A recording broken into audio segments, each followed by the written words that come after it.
Yes. Yes. And item 2 are the minutes. Do we have a motion to approve the minutes of the December 8th, 2014 Board Finance Committee meeting? I so move. And I second. Mr. Rickes? First, any corrections or additions? Oh, wait, I'm sorry. Yes. Yes on the motion. All right. Do we have any corrections or additions to the minutes? And Tracy, you're a voting member tonight in Katie's absence. All right. I move we approve the minutes.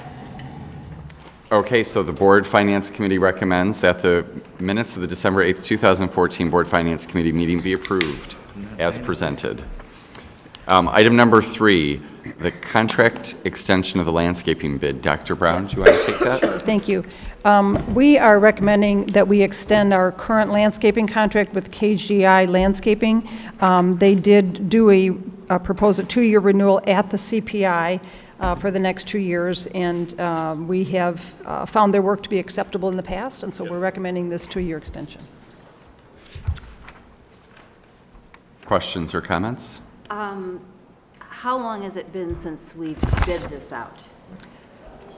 It was bid 2010, yes. So we haven't Wait a gone minute. out for bids in 5 years? No, I'm sorry, you know what, we did another bid, I'm sorry, in 2012. It was rebid in 2012. We can only do a 2-year extension to the original contract, so it was bid last. So where it just didn't specifically say that we actually went out for bids in 2012, Yes. but we did. Oh, yes, ma'am. Yes, I think it A new actually does, contract. well, it says it, It a new says- it just contract says was we awarded, a yeah. 3-year I see. contract. Yeah, that was done through a bid, as Okay. we're Got required it. to do. other questions or comments? I guess the other question I have is, you said they've done, did you say outstanding work? I said acceptable. Acceptable. Yes, we found their work to be acceptable, and we would recommend this 2-year extension. Is acceptable the best we can do? The service, we've had no service issues with this company, Mr. Stevenson? Yeah. That's your standard? is- Sure. Mhm. Yeah, I mean, Yep. we've had minimal complaints, you know, they're local, they do the job, they respond, and they're definitely much more economical and cost is way down. Okay, thanks. Yeah, yes, that's right. Other questions or comments?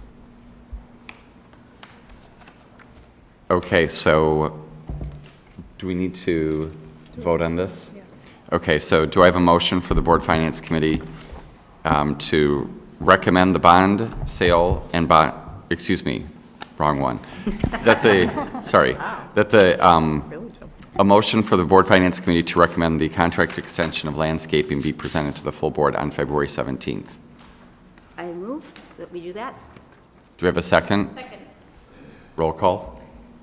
Mr. Rickes? Yes. Ms. Garrison? Yes. Ms. Patrick? Yes. Okay. Motion passes 3-0. And on to item 4, the bond sale and recommended expenditures. Dr. Brown. Yes.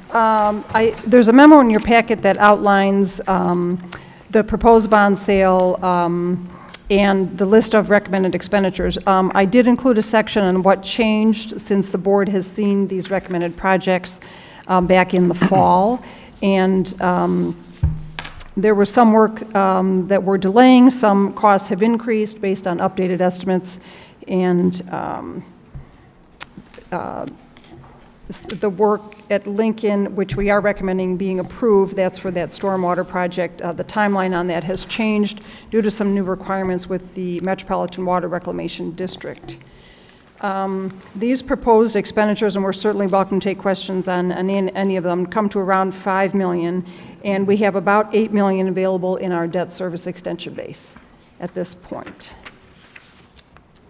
I have a feeling there may be some questions or comments. Who'd like to start? Claudia? Yeah, I have a couple of things. This may just be the way it's written, and so I may be totally misinterpreting it, but on page 7, you talk about, there's a sentence in here that says, actual project costs will not be known until bids are secured and work is completed. Correct. That sounds like we have no idea. We have estimates for work, and any work above 50,000 construction-related work needs to be bid. So, for example, the stormwater project at Lincoln is one that would need to be put out for bid. And when we receive bids, we would have an idea then what the cost is estimated to be. We always have a little contingency amount included in that bid for unknown circumstances that may arise. So the true final project cost won't be known until the projects are totally completed. But we do, when we bid the project, we're bidding it with specs to get the project completed with an amount, a small amount for contingency. But we do have a cap. I mean, we aren't in a position where somebody could spend twice what they estimated, and No. we'd have to pay it. It's just the way this is written. Correct. These are truly estimates, because I don't have bids for any of this work. We did get some updated estimates. The roofing work was estimated to cost a little more based on some additional deterioration at Oakton. But we won't know the bid cost until bids are opened and those bid numbers are verified. We could have a low bid and find out that the contractor had an error. Yeah. So we always follow up with the low bidders and make sure they've got the whole scope of work included in their cost. But I say final costs won't be known until projects are completed, based on the unknown circumstances that you find. But when we bring a bid to the board, we have never, since I've been here, knock on wood, we have never exceeded our bid cost in any project, because we have a small amount for contingency, and that Including last summer's projects? yes, including all of the projects we've done to date. It just might be nice to note that, you know, that we're protected, you know, in that way. Just because when it says work is completed, I was thinking of, you know, the hapless homeowner who doesn't get a very good estimate, and then there's costs twice as much as you expected. And so what you just said is very reassuring, and I just think that should be made note of, that we do not typically go much over Yes. our bid yes. amount. Other thoughts or questions, Claudia? Yeah, on the Lincoln thing, Yes. there's got to be something we can do. On the, you know, the stormwater thing. Just to wait until a whole nother year, I'm just really concerned about that, because the school's projected to grow yet again in terms of enrollment. They already don't have enough places to play. It's already very tight, and just to, I mean, and we've got 4 months. We can't get it together to get We approval learned, in and 4 we months. have Tom Richlick, the civil engineer from Gewalt Hamilton, with us, who's going to join Mr. Stevenson here at the table shortly. But to kind of walk you through what happened here, there was a new ordinance passed last May where the Metropolitan Water Reclamation District requires that districts secure permits through them, and that permitting process is estimated to take up to 5 months just to get a permit. And if we started that process upon board approval of this expenditure and the bond sale, we would get that permit, you know, in the fall-ish, to then be starting a project which would then probably it would be ongoing as the school year was starting and into the school year. We would have a gaping hole with construction fencing and large equipment, and the project would finish, and we need to have sod to put on that surface, and we can't buy sod at that time of the year and expect it to grow during the winter. So that's why that is a change in the timeline, but we are recommending approval now at this time, so we can get going with the permitting process and hit the bid season at what would be a very timely time to attract quality vendors at the best pricing, which would be probably going out for bid in December of 2015, bringing a bid to the board for approval in February. But what we don't know is whether or not we can apply for any sort of accelerated permitting process. That's my and perhaps question. you can help us. And this is Tom Richlick from Gewalt Hamilton, and he's been working with us on the Lincoln project throughout the duration, so welcome, Tom. Thank you, Mary. Thank you guys for allowing me to come. I'm really excited about the project. As Mary mentioned, I've been involved in various elements in some of the athletic fields. The MWRD's ordinance change, is a big change for anyone in Cook County outside of the city of Chicago. It's changing how we're going to manage these. But we've always had to manage MWRD permits, at least at Gewalt Hamilton. The sequence is the challenge. Once we get approval to proceed. We're going to generate a design that's going to store the stormwater that was mandated by the last project in tanks underneath where that athletic field is going to go. We'll need to get that approved through the city of Evanston. They sign the actual application that goes to the MWRD. So we have 2 sequential permit applications that can be done. Those can be done in concert with bids, which would identify some variability. You don't know what changes those regulators are going to apply to a project. So there are some means of expediting this by overlapping that element and introducing that risk. But it's very, very unlikely to award a project or to begin a project in March or late February and then have a shovel-ready project that's both permitted and gone through bidding and school district award by June 1st. That's just really too quick of a time frame. And so and also you're going to be competing with a May bid with all the other projects, and the contractors already have a full bucket ready to go to work. What we found in the past, very advantageous cost-wise, is to, as Mary mentioned, open the bids second week of January, third week of January. The contractors are all finished with their work from the previous year, majority-wise, and are looking to fill their plate. We brought a project up in Antioch I think it was January 18th this year, or 17th, somewhere in that ballpark. 80% of our project budget. You mentioned how the variability, as Mary said, these are estimates. So the project budget's established by experience and understanding of the field, but a contractor sets the real price for the job on a public bid project. So, I guess when I look at the needs of that school and I look at the needs of those students, and although I love to save money and I love to be economical, and I think this board likes that too, but in this case, right. I felt there was an urgent need for it last year and to be done last summer and to wait, and it defies my sort of like, it's very hard to accept that there's not, that we can't accelerate it and get people who maybe are used to working at a certain pace to maybe work a little faster in this instance. Because we're just talking about getting approvals, people reviewing plans and approving them, and the plans are there.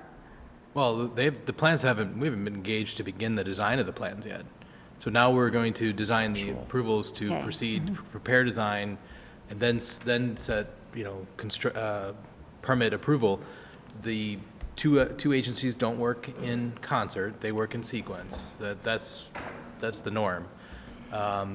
But again, the opportunity to accelerate it, the challenge would be is that these would not be completed, or very unlikely to be completed by the time school starts. Can I jump in? I just want to try and summarize what I heard as the issues and see if we can move this forward in whatever way we choose.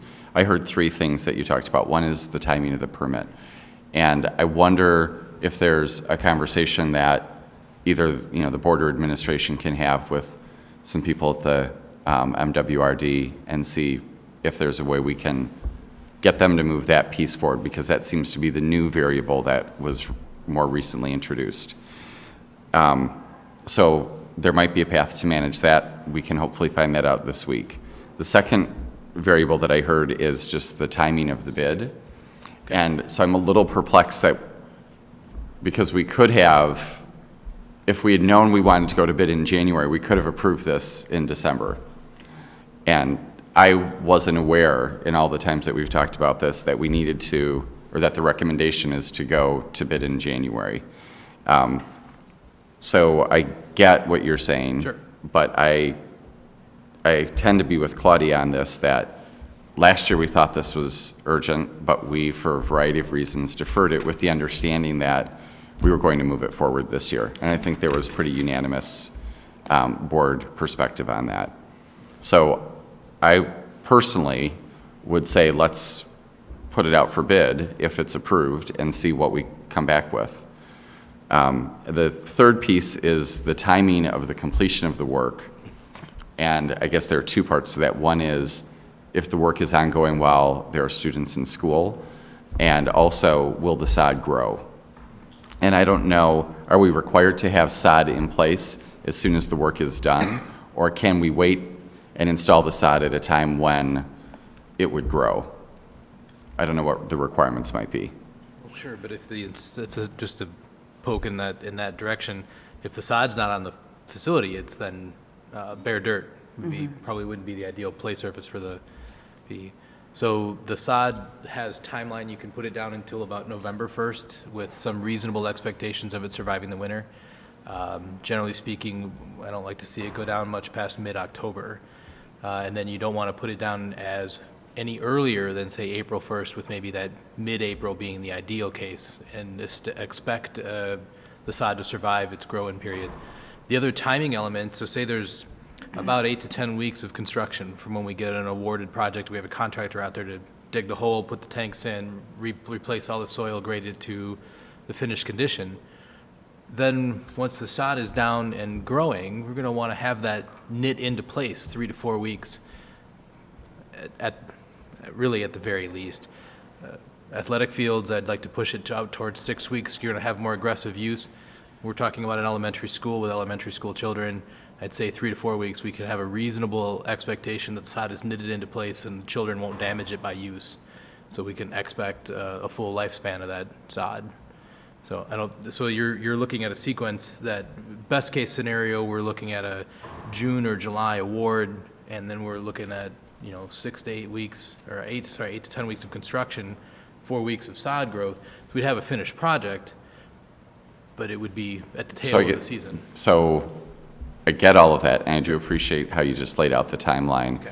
In terms of the sod, what I hear is the sod, we need it to be in by November. To then have it, survive the winter. To have it survive the winter, but I guess my question was, do we have to have the sod? It might not be optimal that it's dirt, and maybe this is where we can hear from the PTA president, co-president, or a teacher, and see what their view is, because I know, actually, Hayes, do you want to come on up to a mic somewhere? Can someone let Hayes squeeze in? Thank you, because I know the community's been talking about it, and I know they specifically talked about this question, I Yeah, think. and I think the points that have been made are the sooner the better. And to the question that you raised about whether dirt would matter, I mean, the field is pretty much unusable now anyway, so I don't know if dirt would be any worse than what we have. I mean, if it would be usable, or if it would just mean that Ms. Crowley would get some muddy kids after recess. But I think, I can't speak for the entire school, but I think that would be a risk we'd be willing to take, to have it be just dirt. And that was why I asked the question, because I thought that might be your perspective, but I'm glad to hear you share that. What other questions or comments that haven't been addressed already do people have on this? And I would ask, does any board member disagree with trying to move this forward, this particular project? I would say if the timeline, and then he didn't sound like he was 100% sure that it would be able to be done, but if it can be completed this year, I would, like Claudia said, let's move forward with it and get it complete. What my recommendation might be is that we approve it tonight, the expenditure itself, so the expenditure is approved, and then over the next week, the administration do whatever legwork to try and find out, is there any way to accelerate the permit process, perhaps start the bidding process, because we can put it out to bid, but we don't actually have to accept any of the bids, right, if we decide not to do the work now. Correct. So maybe find out the question marks we have and come back with an FYI to the board on Monday, just so we have an update. I have just one question Yes. for clarification, just on the costs, because the memo noted that To go up. this is an increase of about 130 some thousand, 139,000 more than the last time we saw it. And I wanted to clarify, because the last time we saw it, there was an increase of 200.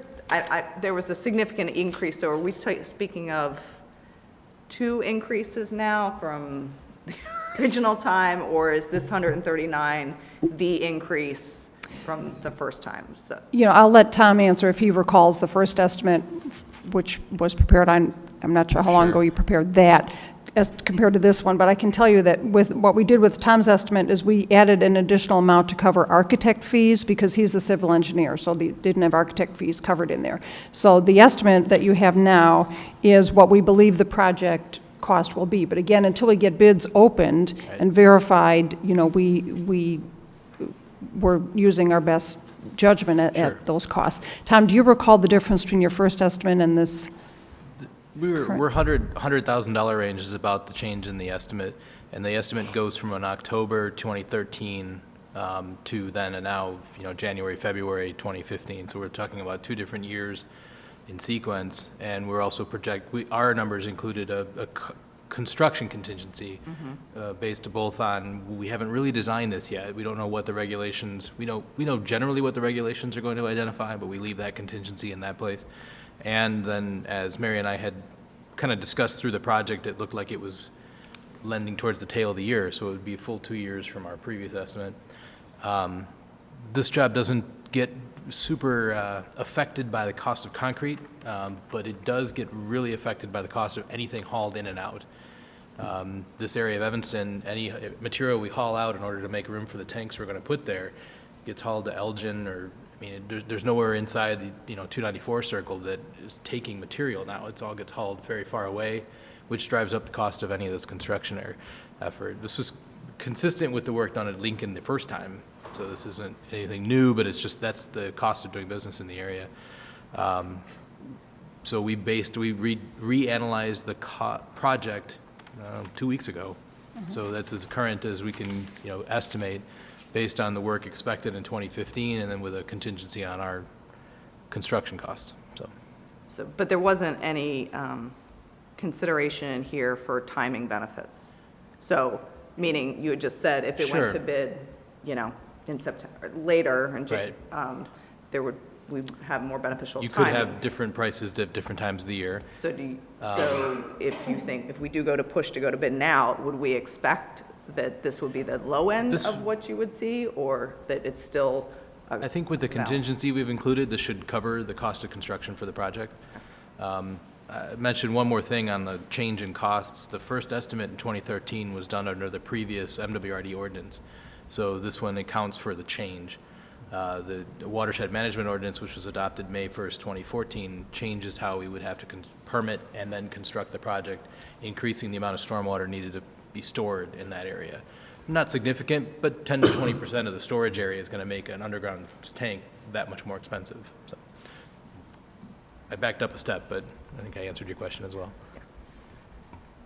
Claudia? And I have another question. I remember when we initially talked about this, we had sort of had 3 levels of what we could do. Which level is this one? This is the... This is the most basic, which would still result in there being a depression? No. No. This would be to construct an underground storage tank to store the stormwater management required by the city and MWRD underground, with a natural turf surface, a sod on the surface. So we're filling in the hole, essentially. So you're filling the hole in. It will go back to sidewalk to parking lot at generally a level grade, pitched from north to south, as it was before, essentially. The new athletic field surface would still be natural grass, would still require aggressive maintenance to support the aggressive programming done by the school and surrounding community. But, and Mary and I, Donna, have talked about, in the intervening space, administering, if you recall, option 1, which was just to get some more aeration, nitrogen, get that grass growing as hard as we can. I think that was reasonably successful at stemming it along in the intervening time, but that could be done this year and should be done on any sort of aggressively used natural turf grass. So. Okay, so, but we are getting what would have been considered a best-case scenario was, yeah. Yes, so it'll be a level, for practically speaking, a level usable surface, not something where there's stairways or dangerous inclines or that sort of This thing. one included, the prices included a perimeter fence removal and replacement. So that was established, not any new fencing, but just meaning new fencing where there isn't fencing now, but fenced replacement for the areas that are kind of leany. It also included the perimeter track, which would be consistent with the work done at Orrington, at least in the same vein of size and space. So, This, can I just, this would include a track? yes. Okay. It's not a very big one, but it's the same kind of athletic field, or elementary scale perimeter walking path. And the fencing would be, the Forest Avenue fence would be replaced and the Lee Street? I've included cost to replace fencing that's out there now, so. I know we have a lot of other topics just on this particular bullet, as well as, Mine isn't on Lincoln. okay, so is there anything else on Lincoln? So what I would say is, if you, Dr. Gordon, your team could move forward with some of the open questions and then come back with an FYI. Absolutely. That would be great and appreciated. Okay, All right. thanks, Tom. Thank Okay, you. thank you, guys. Yes, thank you. Other items under the bond sale and bond expenditures? Claudia? This is just on the technology, and it's nothing to answer tonight, but as we approve these capital expenditures, I think it would be helpful to sort of know how well things are being used. So we have like Chromebook lease, we have software renewals and technology, you know, the total, and it's, of our capital expenditures, about 38%, you know, these things that we're doing. I feel like we don't have a good enough sense of how well things are going, so that this could be accompanied more by a little progress report, like, okay, with the Chromebooks lease, so in first grade, you know, X number of teachers are using it, you know, 4 days a week to accomplish these educational goals. I guess it's the tying of the hardware and the software to the educational gains that we're seeing or achieving that would, I think, be useful in making sensible decisions, rather than, it seems like it's sort of a foregone conclusion that we will just approve this because it's lease payments and we have to make them, you know. I just need I feel a need for more information in general. Just to clarify the expenditure, that Chromebook purchase is the last phase of our installment of the Chromebooks in the elementary schools. So is that something you want to do after that's done, or even before that, or, because right now they're just in the middle schools?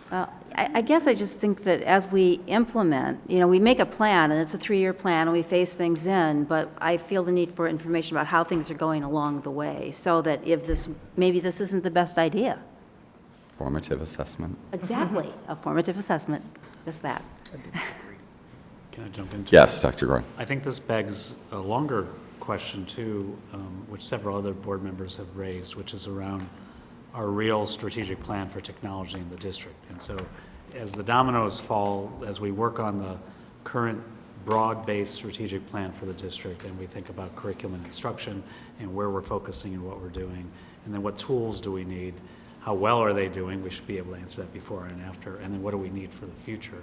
It behooves us to be in a mode of re-upping that strategic plan and really focusing on technology and how we're using it and where. So I think we can get the information that you're requesting now, but it's part of the next phase of thinking about technology within our broad workplace. Yeah, I just think that we sometimes lose sight of what we're doing Yeah. when we just approve this as part of a bond thing, because that's really the only time we ever talk about it, practically. Tracy?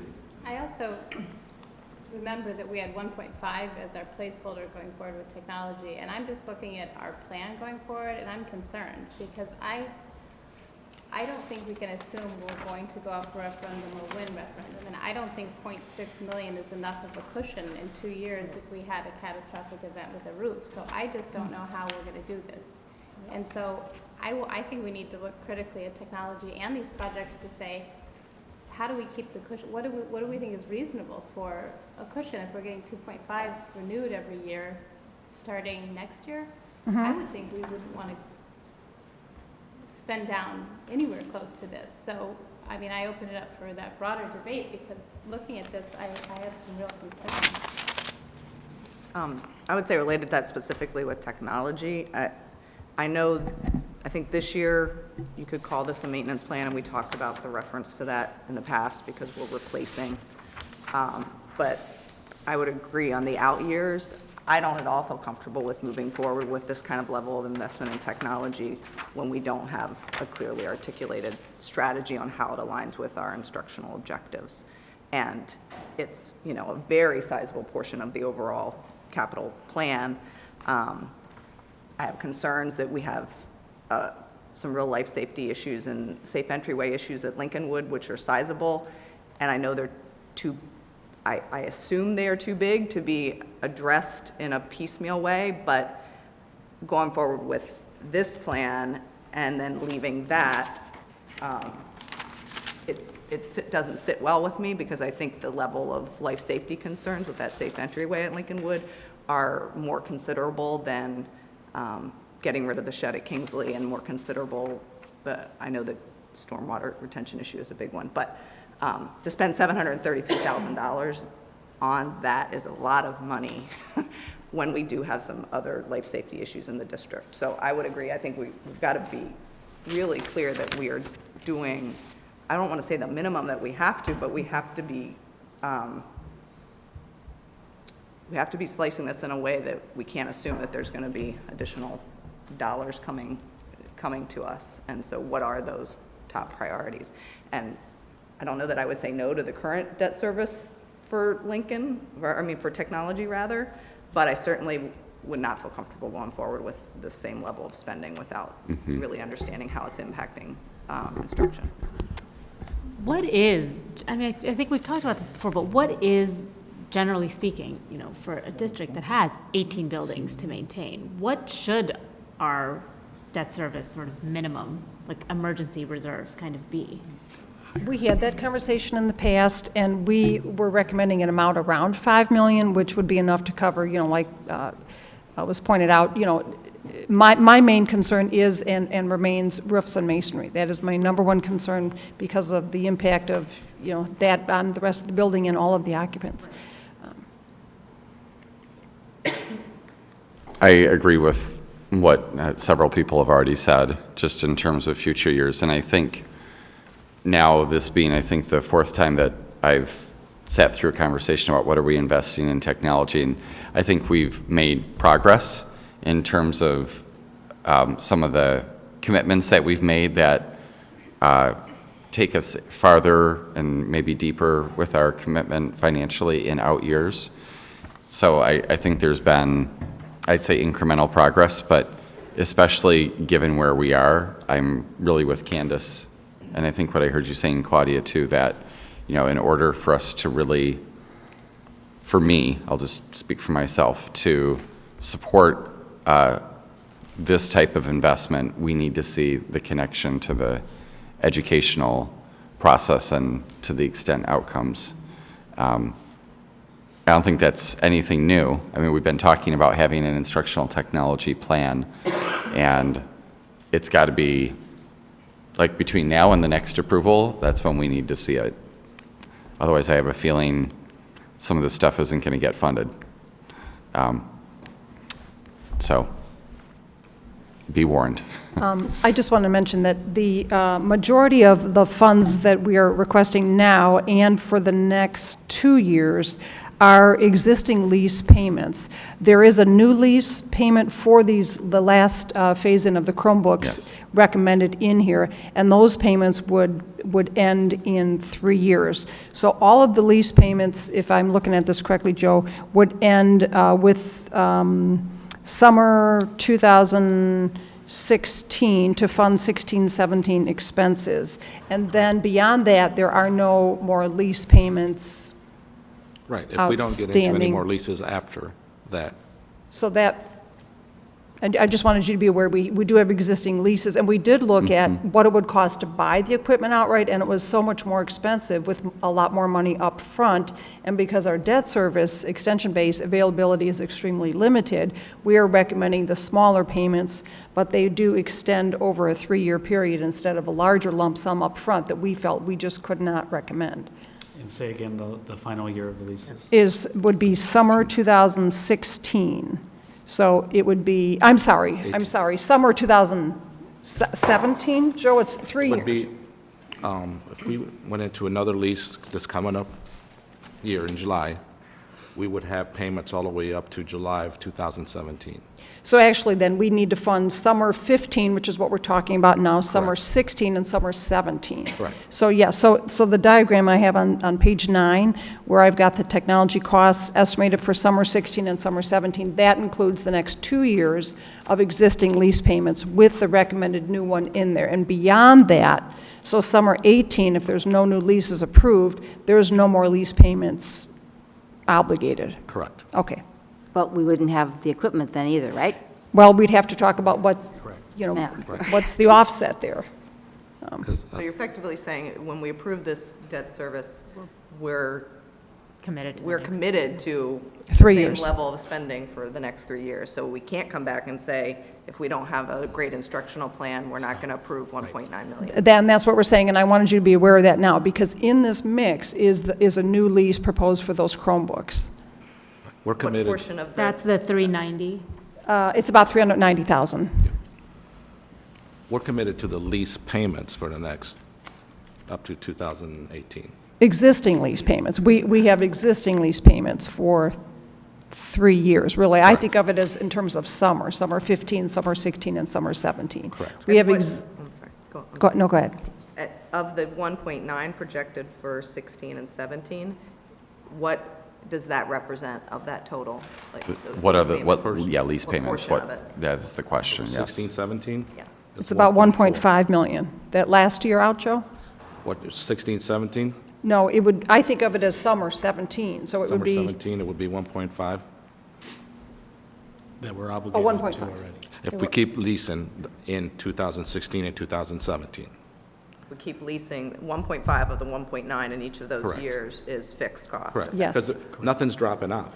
You know, we lease, so another one gets added on and get it on. So you got at least 4 payments that we have to make each summer. but if we weren't doing any more lease payments beyond what we're recommending now to finish out the Chromebooks, we then have to talk about what do we do with aging equipment? Do we need it? Do we keep it? Do we think of something else? There may be new technology out.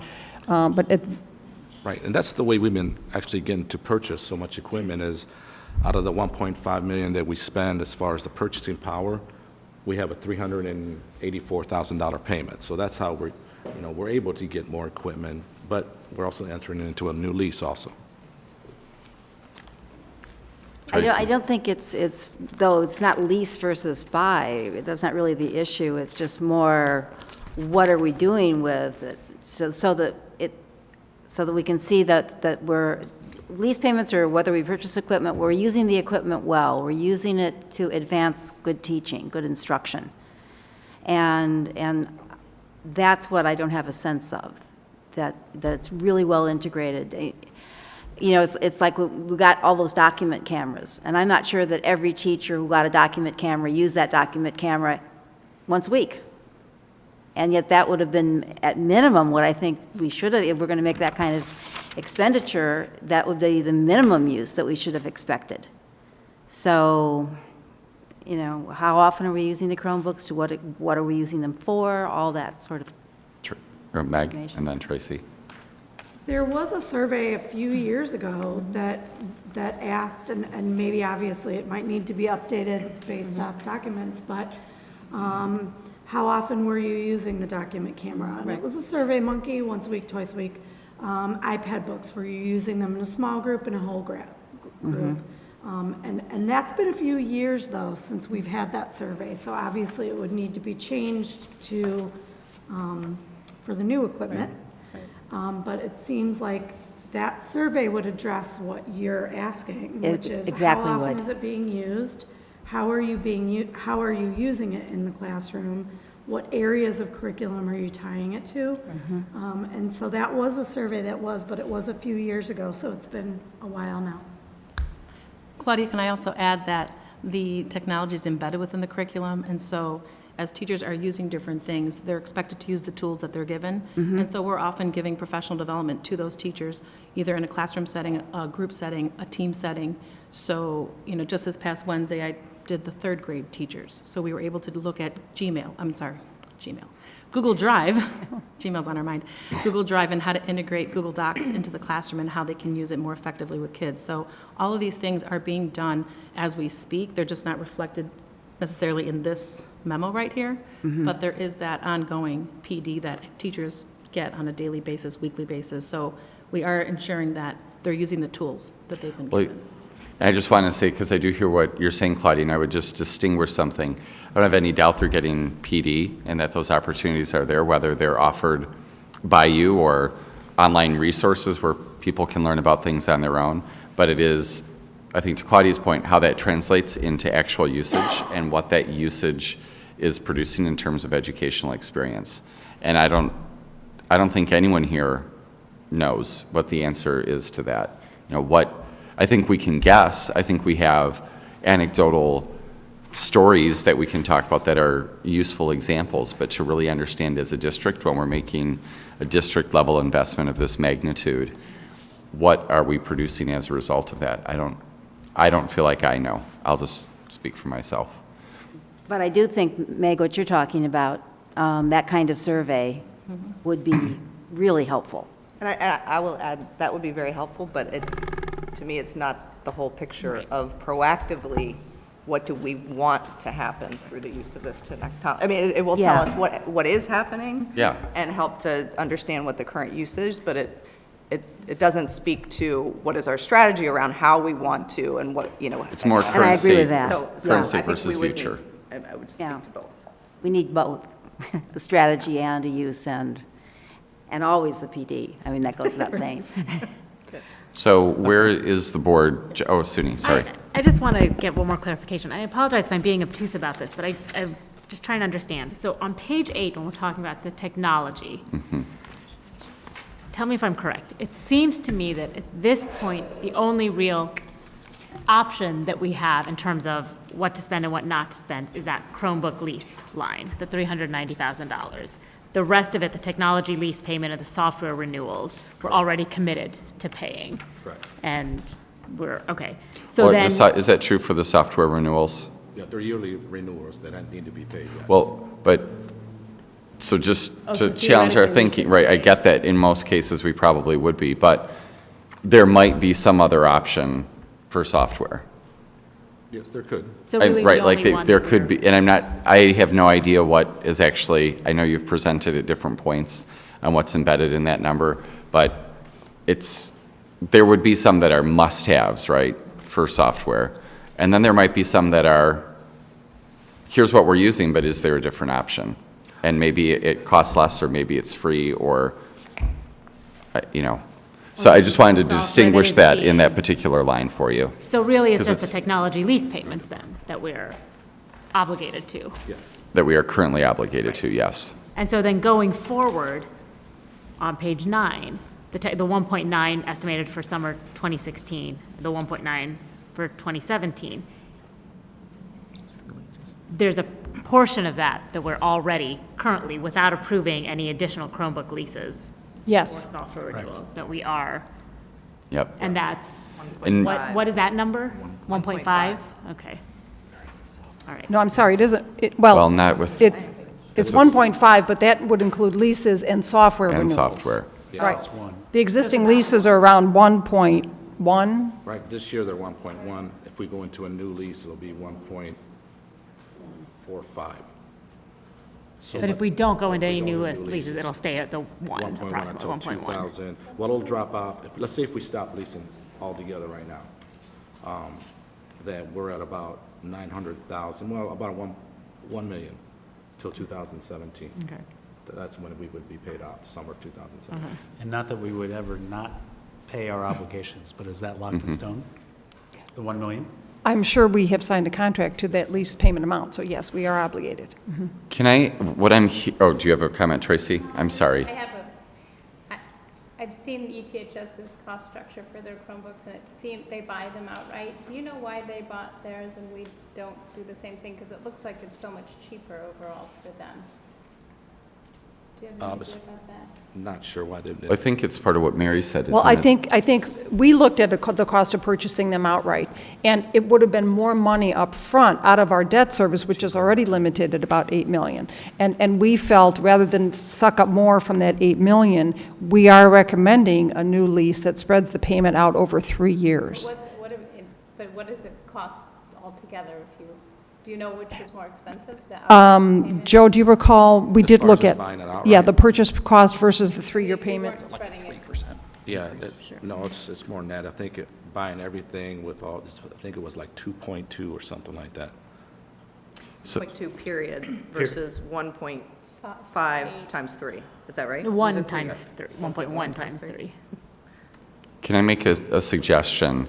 For the technology piece, of the bond expenditures that we would be recommending, I'm wondering if whatever we decide on tonight in terms of the dollar amount that we would approve for bond expenditures, that we approve that amount and that it contain the amount that would be needed to make these investments if we decide.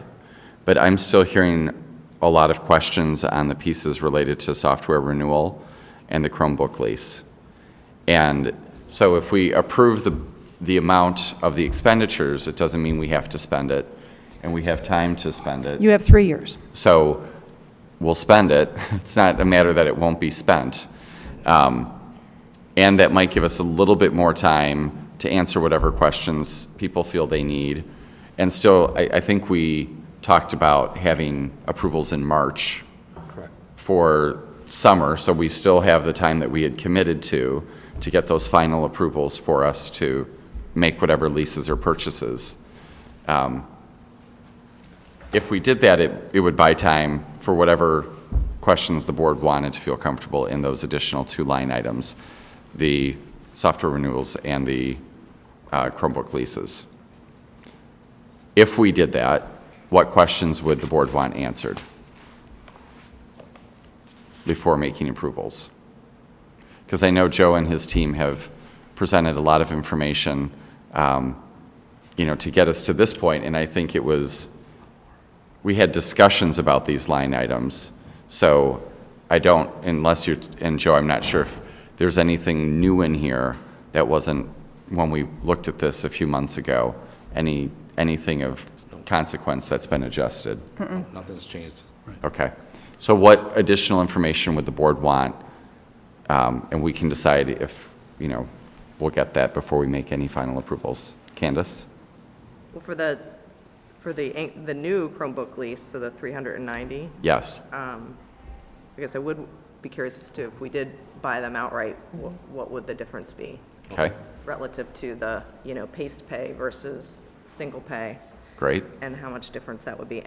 And you already know this, but I'm refreshing my memory. So these are the rollouts for the elementary, right? Right. I guess the other question would be, if we didn't, Right.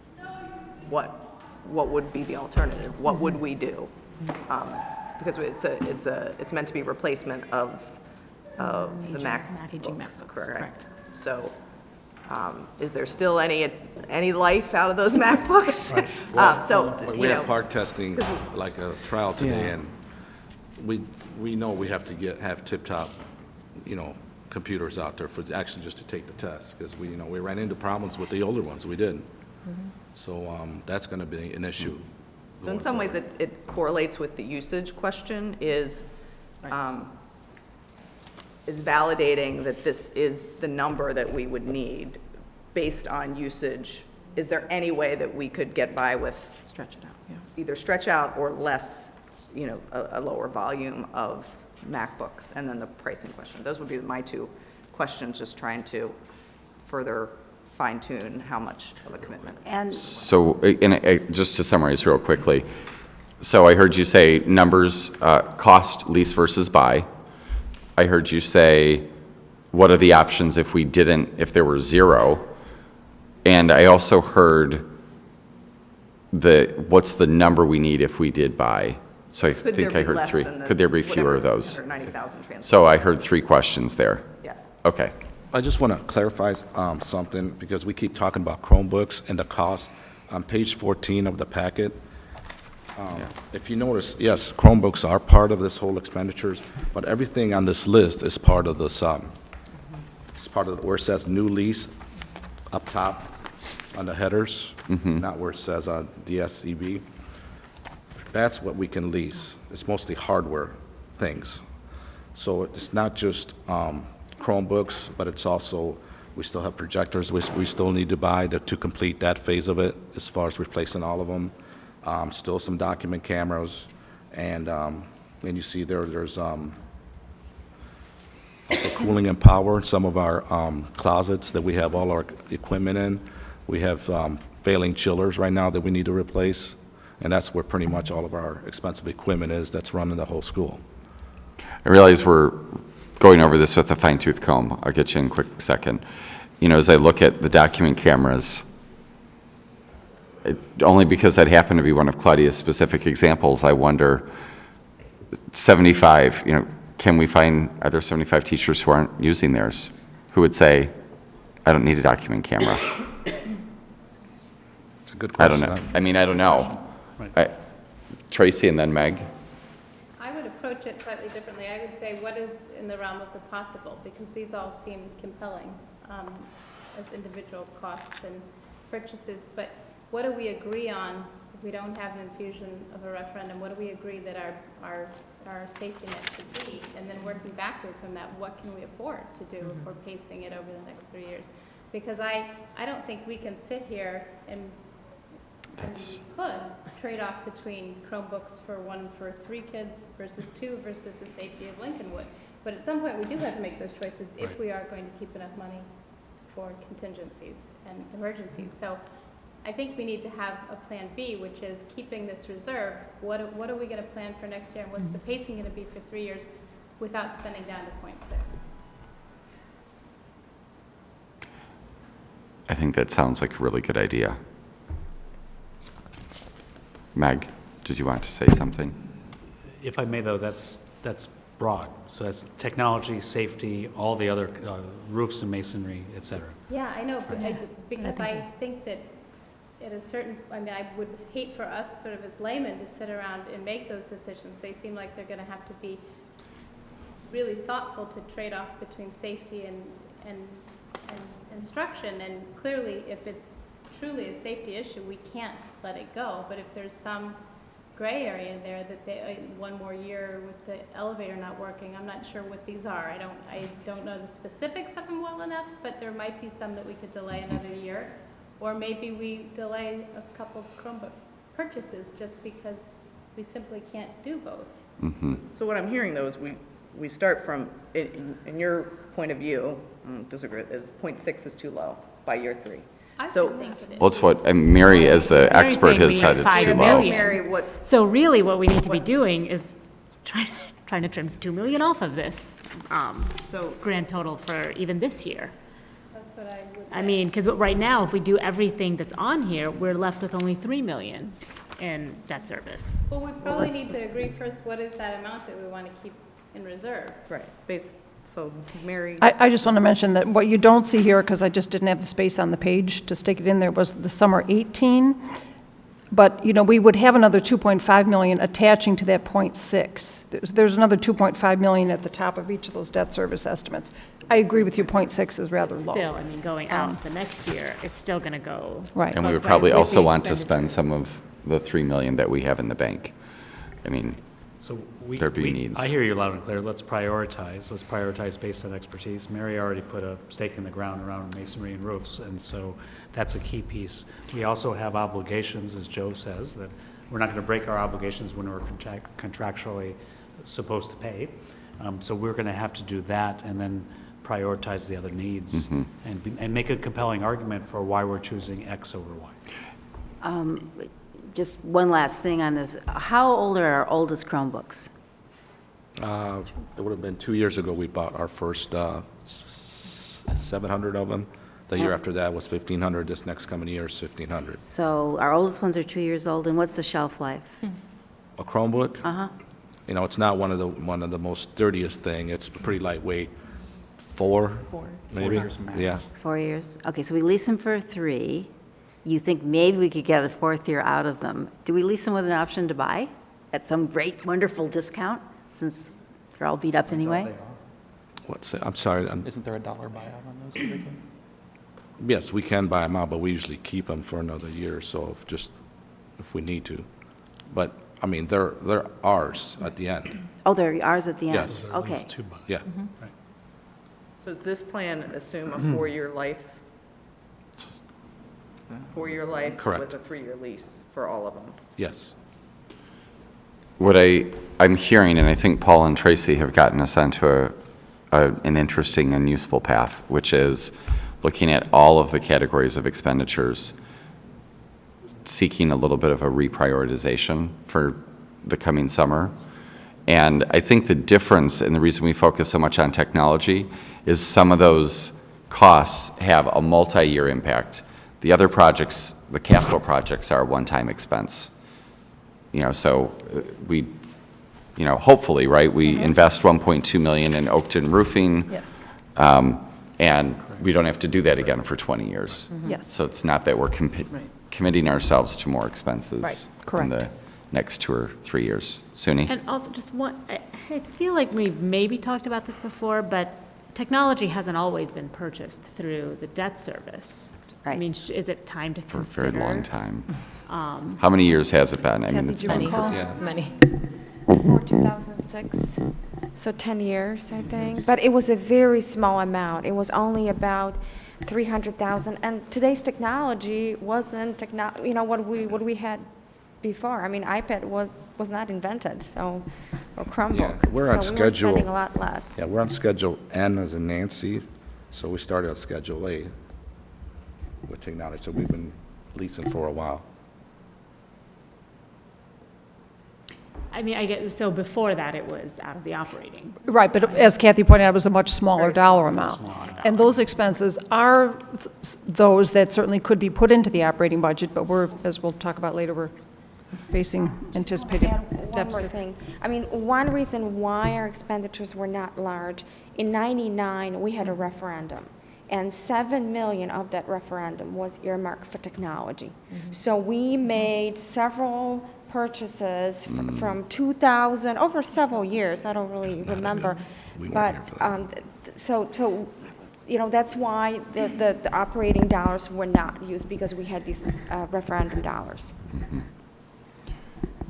so in terms of timing for the bond sale and how that impacts all of the activities that follow that, I'm not hearing that the board is comfortable approving what has been presented.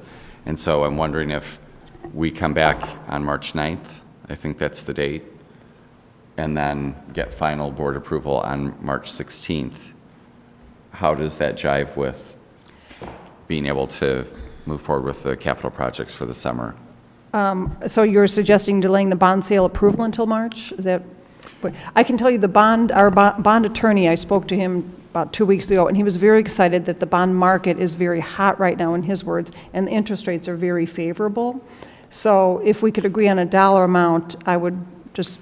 So we could approve just the bond without approving the bond Yes, expenditures? yes, and And then- come back on March 9th, and then we would approve the expenditures, which, you know, if we approved, you know, about 5 million tonight, knowing that that's really the max that we would go to, and it's probably going to be something less than that. I'm seeing nods, which makes me think board members are That's okay. generally comfortable with that. Okay. So your teams, Mary and Paul, will come back with a prioritization next month, just looking at this with a different lens. I don't want to finish yet, because I do have some questions about other capital projects still. Candace? Yeah, I have one question, it's really to the team. Is that enough guidance, or do you need from us more guidance on what we feel like the comfortable cushion should be? Because I don't want it's kind of unfair to say, go back and sharpen your pencils when you're not sure how sharp the pencil needs, you know, what we're trying to write afterwards. I agree. So, but I also understand that we aren't the experts on what is really the right amount of cushion. So I think so what you sense is a level of discomfort with, you know, 0.6, but then knowing it would you'd be up at 3.1 the next year. But we're not sure exactly how we would respond to say, oh, that should actually be 1 million, and I have great financial comfort with that, because that's not my area of expertise. So I guess the question is, what additional guidance do you need from us Yeah. to prepare for the 9th? There's two questions, at least from where I sit. One is, what is our maximum amount of expenditure? And that's something that Mary and our team can actually, we can make a compelling argument on, and at least bring it forward. The second one is, how do we spend? And is, again, roofing and masonry, the structure of the buildings, safety, technology, other very important and pressing issues. Again, your 2 cents on that would really, I think, help us have some direction. And we've made some arguments in the memo on where we think we should go. So any sort of feedback that you have on other things here would be helpful. Yeah, and actually, I'd like to go there if we can, and maybe for all of us, just looking at the capital projects. I know that we had talked about this in not a lot of depth, but it had come up in a prior Finance Committee meeting, the Kingsley shed removal. Yes. And how that moved from priority 3 to 1, and how it's now categorized as a safety issue. And anything you can offer on that? When I talked about the issue at Kingsley that came up after our meeting with the board back in September, it actually involved pedestrian vehicular traffic safety. So we looked at, very briefly,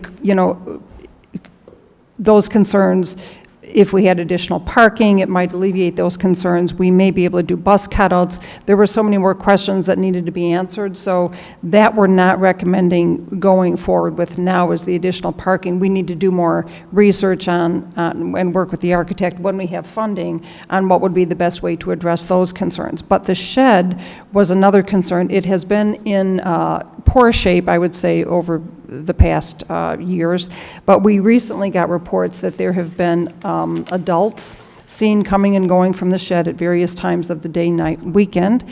We've got these reports from parents, concerned citizens, the police department, and we've also heard reports of wild animals, including skunks, coming and going from the shed. Now, there are doors on the shed that are locked, but the shed is in such poor condition that the side of it is rusted, and you can easily, just slide right under there and go on in. So it was the concern about, after hearing about those concerns, that raised that to a level, and that is not a shed the district uses anymore. It leaks. It's not in, certainly it's not in good shape at all. And that's why we're recommending the removal of that shed and the replacement of a much smaller shed within the fenced area where we have mechanical equipment. And so it was concerns of recent with the comings and goings that raised that up to a safety concern. Any questions or comments on that? And I have one more comment. We did get this estimate, which was higher than we were expecting to see from our site architect, and we are working to secure different quotations from contractors to see if we can get that price down. We believe we might be able to get that work done for closer to $50,000. Yeah. Maybe some ETHS students could do community service project. Or Northwestern students. Or Northwestern students, or. I mean, I don't know how big this I shed say that is. facetiously, but that's a lot of money. Could it project? It's a large shed. It's metal. It does have kind of a musty smell to it, so I'm not sure how well the air quality is inside the shed. There are utilities there that need to be disconnected. There's cement on various parts of the ground that needs to be removed and the soil returned to a usable condition. So there's more to it than just removing the metal outside part. I understand all those concerns about safety. So, again, looking at safety and life safety, does that come before the life safety and safe entry issues at Lincolnwood? And again, I know that the budget there was much larger, but I don't know that we've entertained any other possible solutions or interim solutions, or, until we have solutions that might, so it's when we're comparing one life safety concern to another, there are varying levels of concern there. So how do you feel? The Lincolnwood estimate, which I think we brought to the board last in the fall, it was around $2 million for the Lincolnwood, but that was what we were recommending as the best option, which I believe expanded the library and that central administration area. And there is some redesign that's needed to move the secretary into the hallway so she could actually see who's at that front entrance, because right now she's sitting in a hallway perpendicular to that main entrance. What could be done there that I don't think would be wasteful is we could look at adding an additional vestibule out to the north, which is that main entrance area. That, I believe, was part of the TMP's plan. But, and we do have cameras there now, and we have a voice intercom system, and we actually added a camera at that classroom door that, you know, there's a classroom that extends out from the main building. We added an additional camera there. So we could add that secure vestibule, but again, what we don't have with the current design is the line of sight by a real person. We'd have them depending upon camera and intercom usage. So the value of the secure vestibule would just be you could stop, you could. It's another enclosure, there's another set of doors Before they're getting into the class. before someone I'm is sorry. buzzed in. Why are you flagging Lincolnwood? Because I'm looking back at ranking, the B rankings, and Lincolnwood's secure entrance, it's not the only school that needs one. And it's not the only one that's I think it's the most, prioritized. I mean, and just, I think it's the most significant in terms of, That's what I'm asking, is why is it the most significant? Why is it more because significant than Orrington? when you or enter into that Washington? area, you can go directly, a if someone is classroom. permitted to enter, they can go directly to a classroom without getting near the office space. And there's no, there's, you know, the offices are around the corner, as you said. It has potentially the most exposure. Most exposure to. The proximity of To the students. classroom to that front door, it's right there. It's right there. As I listen to the question, and we actually had an interesting discussion about all of this today. The question is, A, on the Kingsley shed, is there imminent danger that if it collapses, we can cause harm to an individual, an adult, or most importantly, a child? And so we have to ask that question. Can the structure stand up? On the Lincolnwood or other projects, Claudia, as you suggest, because we don't have the $2 million per se, then what would be the plan B on that? And if Lincolnwood is the place, what could we afford that can actually provide some level, modicum of safety, and is that worth our expenditure? And then we'd have to go down the rest of the list. And I'm not saying open the whole thing up, but I Right. think the approach being what is the most significant concern, and is there a way to partially or somehow address that concern in the money that we have versus let's look for a project that fits in the money that we have. Right. And may not be as a significant a concern, to be quite blunt. So that's. fair. All right, any other guidance needed or wish to be given before we move on from this topic? So we'll revisit this on March 9th, but we will give an approval. So I need a motion that the Board Finance Committee recommend the bond sale be presented to the full board on February 7th, 2015. I so move. Second. All right, roll call. Mr. Bacon? Yes. Ms. Garrison? Yes. Yes. All right, motion passes 3-0. Now discussion items. Thanks everyone for your participation in that. That was a good discussion. Joe, you're up again with the teacher technology survey. Let me also kick this off as you get your papers together. That we were very happy to get the survey done with lots of great participation from colleagues in the field. So we want to just tip our hats to the teachers who filled out the survey. And the question and the questions that we put on the table were questions of as we consider and move forward on a shift from the First Class platform to the Gmail platform or the Google Doc, sort of composing all of what is the Google platform. To what extent do our teacher colleagues have some experience with the Google platform? To what, as we make a transition, and we're sensitive to a transition because any change is change, what's the best mode of professional learning?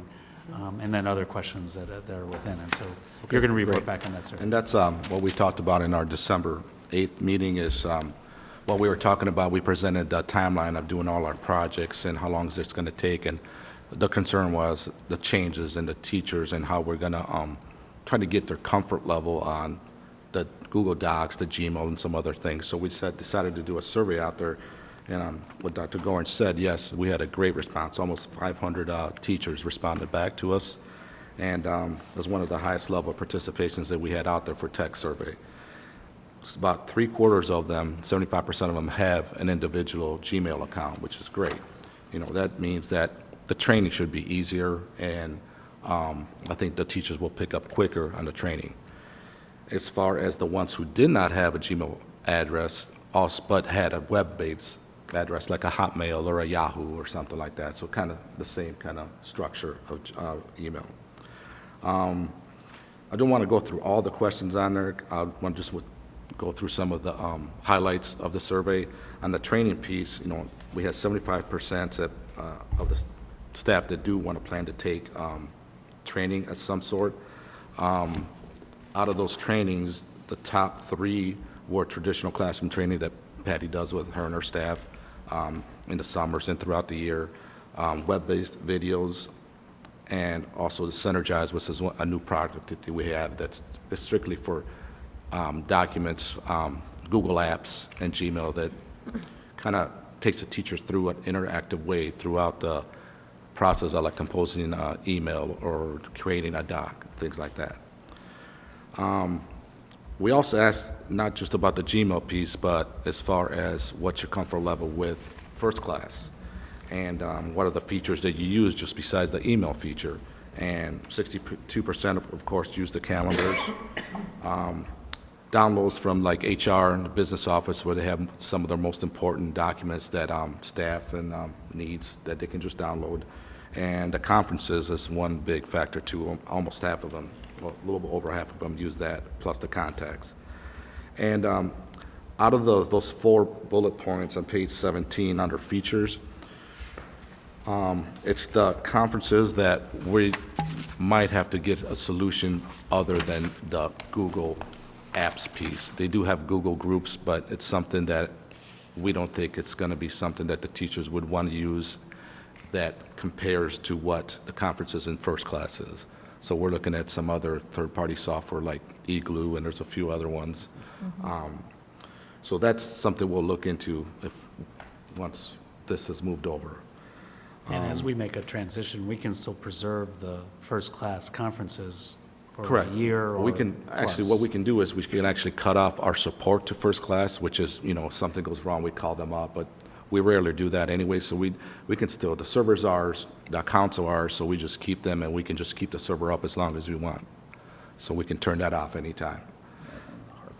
One great thing on here was that, I'm not sure the percentage of how many would be early adopters. There seems like there was a lot of them that wanted to come in and start, like if we started doing this in the spring, they want to get their accounts right away and start going at it.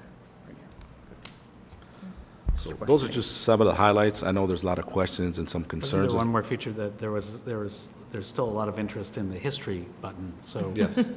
the extent to which emails open, the extent to which people have been responding, and so that's a key interest that, again, I think we can address. You can address.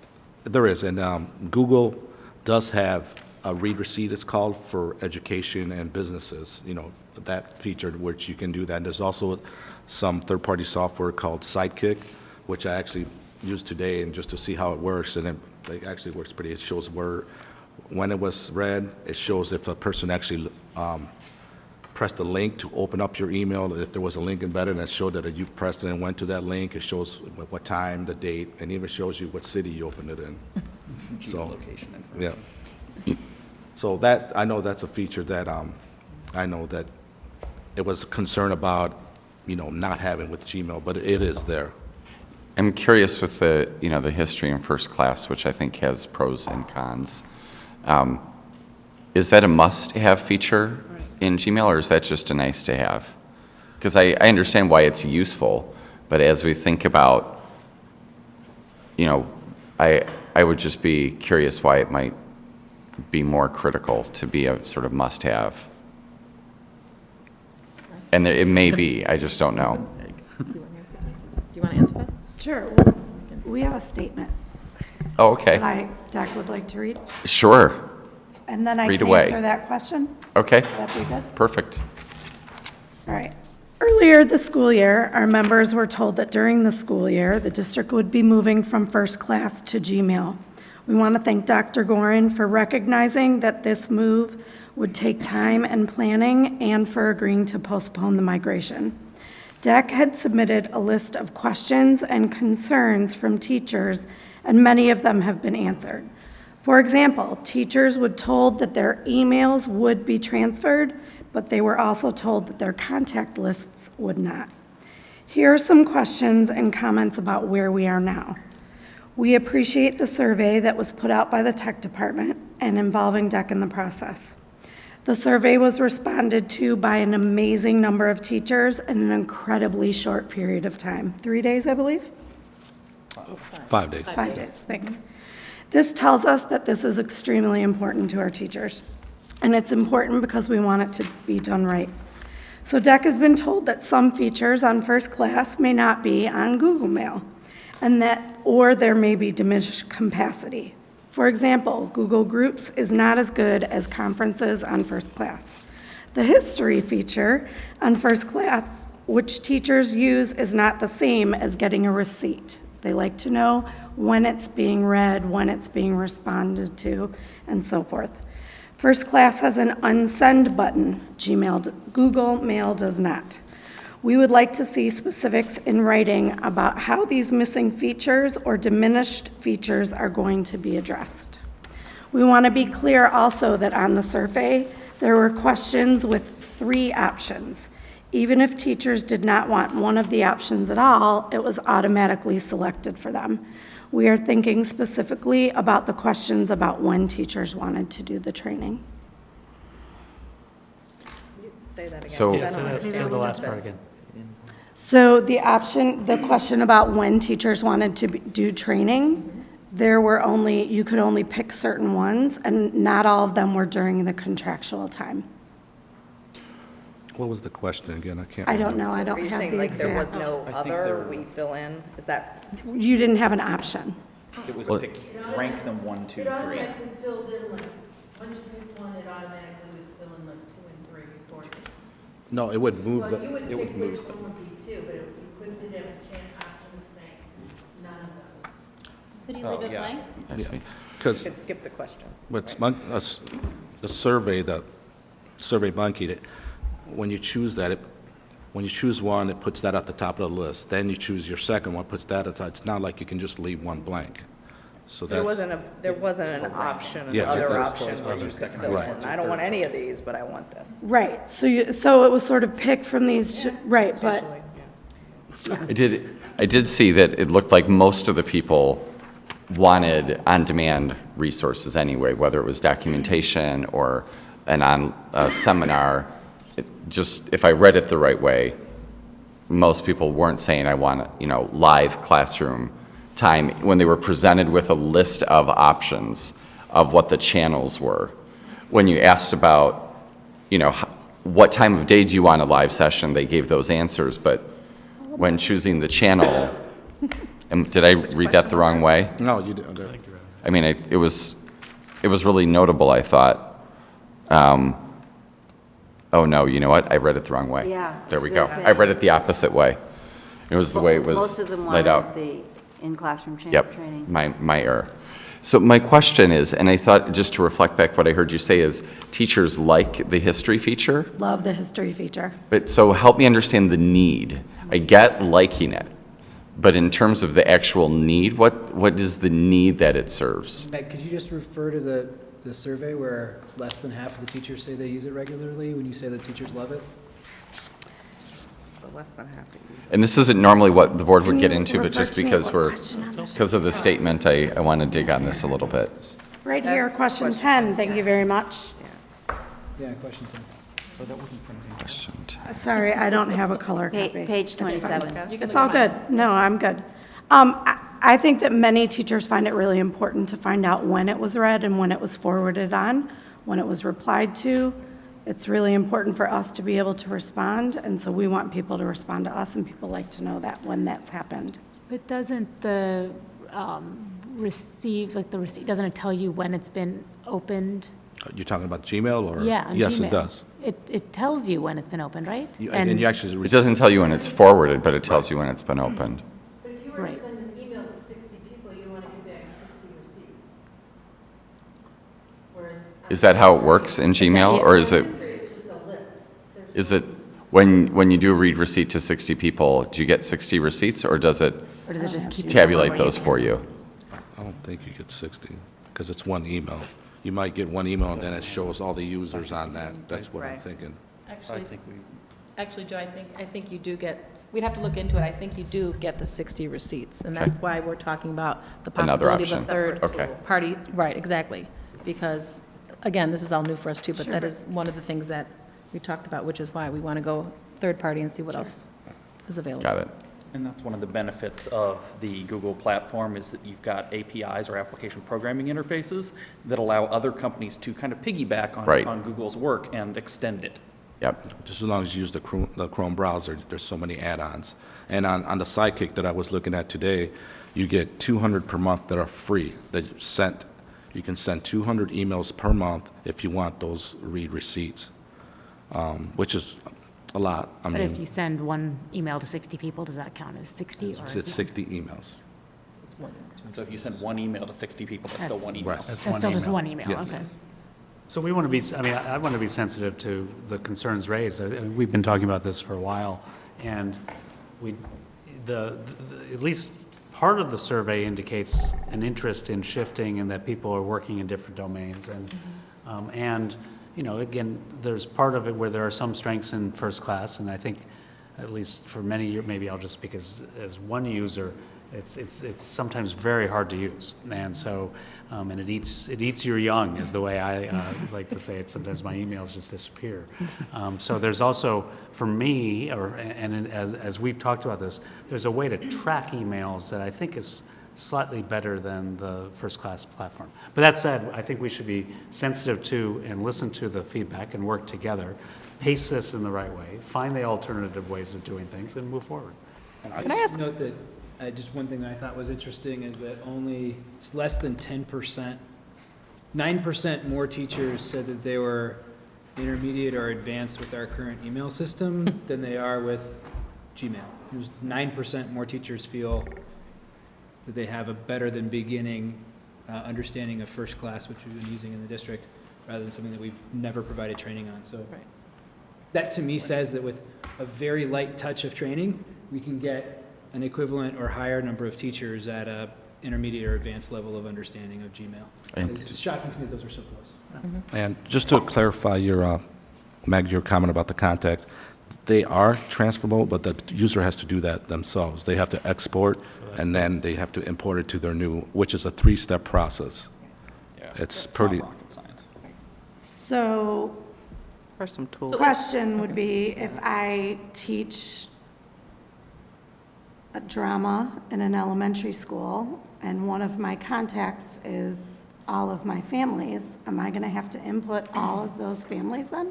No, you'd I'm export just, it as I a don't know CSV Gmail and you'd enough, so import it. I'm No. truly asking that question. So that's like a distribution group that you're talking about, where it wouldn't Yeah. be an individual contact, but a group that It's a group. aggregates a number of individual So I contacts? just want to make sure I heard that correctly. So if that was, because I don't know enough. So Meg, let me jump in a little bit. Yeah, So you I could- don't know enough. So I feign Eric, ignorance. if we have our student information system, right? Yes. K-12. So we're pulling that information as far as emails from our parents, right? And we're exporting it, correct? Okay. Hopefully. So when we export that, right, we can use that, using Gmail, we can then, Okay. do that. Great. Well, you Those can contacts export it would just, already be you can there. It would export be it into people that aren't Gmail, the way you exported it into first class. If we're using Gmail, if Because that's our platform, You can then go yes, just like it's now. Yeah. Yeah, pretty much any email client, you can export and import into it, so. And here's another comparison. So for example, when we show our teachers how to export their bookmarks from Firefox to Chrome, it's like a 2-step process, So it's that simple. It's not complicated, and we would make sure that we would make that part of our training so that everyone feels comfortable with that. And it's not something that's going to be cumbersome or take a long time to do. But let's listen to the question, and Oh, thank you yes. for asking it, is that how cumbersome is it, and will I lose my precious stuff, and how do I actually make sure that I'll have it? And so I think in assisting in that sort of change, we'd have to assure that there was there's some quality assurance, and then if it bumps along the way, that we can figure it out, so you don't lose that list as well. Right. Paula, you want to make sure you use a microphone. Move the mic. History question. You want to use a Joe, mic? use the mic. Do I need a mic? Well, just so that you can be heard, that's all. So let me say something about the history, because as we know, I've been bringing up the history of emails. I think it's really important for teachers to know when their administrator has actually opened up their email, whether or not they should follow up with them. I think teachers, if I have a teacher who's asked the principal, for example, for help on something, and we can see that, that time has gone by, whereas if we go to Gmail, we're not going to know when that email was opened up. And I think you also should ask, human resources, because it comes up a lot, the history of emails, when teachers are looking at them, when administrators are looking at them, and it just comes up a lot for us. So I think it's really important.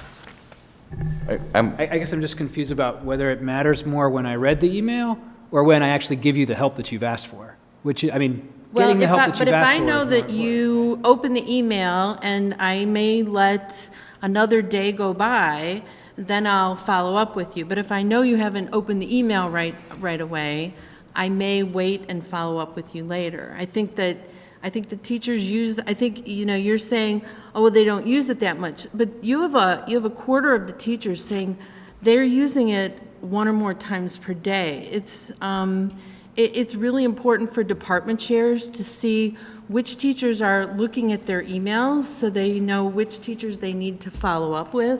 I mean, it's something that is really useful. I would agree with that when you're a department chair, because you want to know who you have to actually go around now and walk to their room and tell, them what you actually emailed them. But now they didn't open your email, so now, and the thing they have to do is today, in test coordination and things like that, there are always some people who don't open their emails, and, this is other teachers. But it's a coordination thing. It struck me as the technology is solving a process issue, because the process issue is, are people reading and dealing with their emails in a timely manner? Yeah. And what we've done is for years, we've had a technology solution to sort of bandage what's really a process issue. So maybe it's an opportunity for us to deal with the process issue and actually resolve it as a process issue instead of injecting technology into it. Well, I'm not going to solve it, but I just feel like that's what the core is really about. Are people reading, like what I just said, it's process. The standard. Could I ask a question about the conferences? Because what's the use case? What's the purpose of conferences? How are they used? Joe, do you want to go, or should I? Go ahead, Joe. It's your... That's where there's many conferences. There's teacher conferences, there's building conferences. It's just a placeholder of where information can be stored. It's a repository is pretty much. right. So you don't have to send an email to 25 to 50 people at a building. You can just put it in that conference, so that everybody would go to that conference to either get the email or some kind of a document or whatever. It's like posting it on a billboard. Right, but if you're using Google Drive and you're sharing and collaborating, and you're collaborating on documents and sharing documents, and that's that's right, the beauty of Google is that I'm not seeing how that's It's more like a file cabinet. In many of the conferences, is where if you want to find out, a particular piece of curriculum and new curriculum has been issued, that's where it sits, and you can go access it anytime. And I'm saying like the whole world of Google, that, type it in, and it comes up. So only because I've tried to use conferences just for sharing information from a board, and the user interface and the usability of it is not good. So I would think comparatively speaking, for that need, which is a really important need, and collaboration is a really important need, we should be upping our game, not kind of dealing with what we have today, which is substandard, I think. So. Yeah, it's an opportunity, and the teachers might be able to welcome collaborate what's more available. through the use of this tool. It seems to me that, in the spirit of wanting to collaborate and wanting to resolve any of the questions on the table, the history, the conferences, et cetera, we just need to be clear on what Google or the secondary partners can do and what it can't, and then what a solution process is. B, if there are processes embedded in the way we do our work, regardless of the tool, that's something that we can work on collaboratively to move forward. And then C, just one more plug on the Google side, the cost for Google Mail and the Google system is? Free. Is free. So there's also that piece. Now, again, we should make sure that I don't want you to lose the list of folks that you have representing all the teachers. And so, how do we make sure that we can preserve that in a space that actually has some advances in technology that really stresses collaboration? Is it new? Yeah. Will there be glitches? Yes. And that's why we slowed down the pace. Right. And can we work through those glitches? I would surely hope so, but that's part of the process. And we also, this always comes up as far as students having emails, in our middle schools. At some point, we've talked about it, but it might happen here, not now, maybe a year or two down the road. We can't support 2 email systems. We can barely support the one we have now. So I don't say it has to move to Gmail, but that's where every account is in. All student and staff accounts are within our Google Drive, pretty much. And our accounts are already created. All we have to do is to click a check mark, and they have email. What the high school does? Gmail. Gmail. So they're in Gmail. So there's also possibilities to learn from our colleagues down the block on what they use. Jill, my kids' Gmail accounts through CPS, I can't email to them and they can't email to me. It's within the same domain. system here, they're only internal. Right, they can only email to district65.net. Interesting. Well, I know we've spent a lot of time on this important topic. I'm wondering if there's other thoughts before we move on to the next one. Did you finish your whole statement? Okay. What is the cost of first class? First class is $17,000 a year. And that's just licensing. That's just licensing, yes. Support separate, or? Well, That includes support. there's also the physical hardware that the first-class server has to run on, maintenance, power requirements to run it, et cetera. So, Stuff that he does. Yep. stuff that Clark does. Not inconsequential. Does First Class have its own dedicated server? Yes. I'm Yes. surprised at that. Okay. Yeah, they aren't virtualization savvy yet. OpenText kind of moves a few years behind the times. All right, any final thoughts on item 5? Okay, let's talk about item 6, Lincoln School enrollment.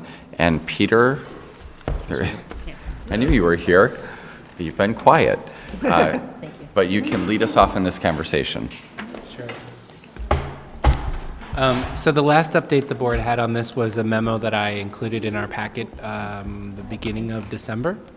And since that time, I've worked with several folks, including Meg Crewley from Lincoln and the assistant principal there, and a group of parents both from the PTA and representing the ESL and the CDC program. We've formed a committee to basically put together a report that we'll provide to Dr. Gorin by the 1st of March. And so what the committee has done is to start with the list of options that we presented here at the Finance Committee in December. And the committee worked to identify whether there were any other options that we could consider. They've worked to identify who would be impacted by each of the various options, and also to really kind of dive in and figure out what can happen. In parallel to that, and so we've met twice, we intend to meet again on the 25th of March, and the goal is to use that meeting to finalize our recommendations to Dr. Gorin so that the board could be updated about the decision and what to do for next year at its March meeting. In parallel to that, we've held our kindergarten information nights, and at each kindergarten information night and at the open house at Lincoln, I attended in order to provide updates to parents from the Lincoln community and let them know that we have seen this large increase in enrollment, and to advise them about other options in the district, as well as to just alert them to the fact that we may have to limit enrollment this school year and what that could entail, letting them know that they should go ahead and register as normal, and we would contact them if that eventuality arose. The third sort of stream of work that we've been undertaking is figuring out what are the causes behind this large increase in enrollment.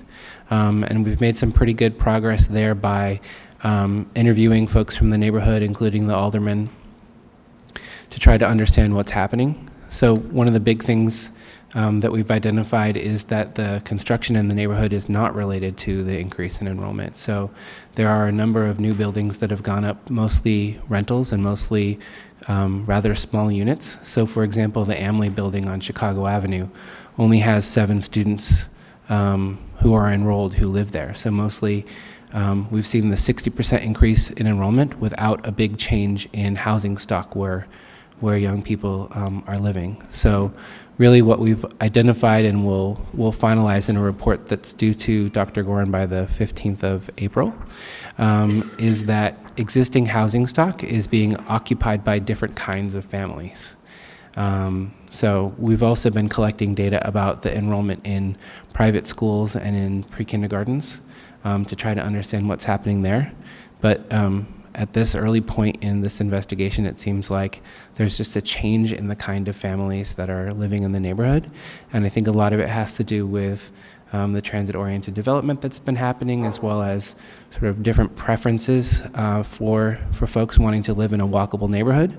And in addition to that, I think it's from the folks we've interviewed, there are a number of families who might normally have, had we not had a recession, moved on to live in a single-family home in a different neighborhood, who found it more affordable to continue to live in the home that they already owned, even though it was smaller than they might have otherwise picked. So those are some of the things we're beginning to identify. In terms of what's going to happen for next year, it seems really quite likely that we will see a large increase again, as we have over the last 5 years, in the number of students who will want to enroll at Lincoln. Mary and the operations team have done a visit and walked through the property, as have I, just to look at available spaces. And so we'll make in that recommendation due on the 1st of March some guidance about how many should enroll there next year, and if the number who want to enroll is larger, what we should do. Thank you for that. Questions or comments? My only question is, and I know the committee is going to submit their report on March 1st to Dr. Gorin. Does everything look on track for that? I believe so, yeah. Okay. I did receive some positive feedback from parents about the meetings that have been, I think, facilitated by you, and the progress that they feel like is being made. So I think that's important and really positive. Anyone else? Omar? So it's not really about Lincoln, it's about Nichols as we look forward. I mean, how do we start planning ahead for the 300 extra kids that it looks like will be coming to Nichols? Yeah, that's it's a good question that I should have thought of before one of the wise parents on our committee pointed it out to me. But I think as we look at that report that's going to come out in April, that group of parents will continue to meet with me to look at they've basically taken all of our short-term and long-term solutions and kind of helped us think of how to prioritize them.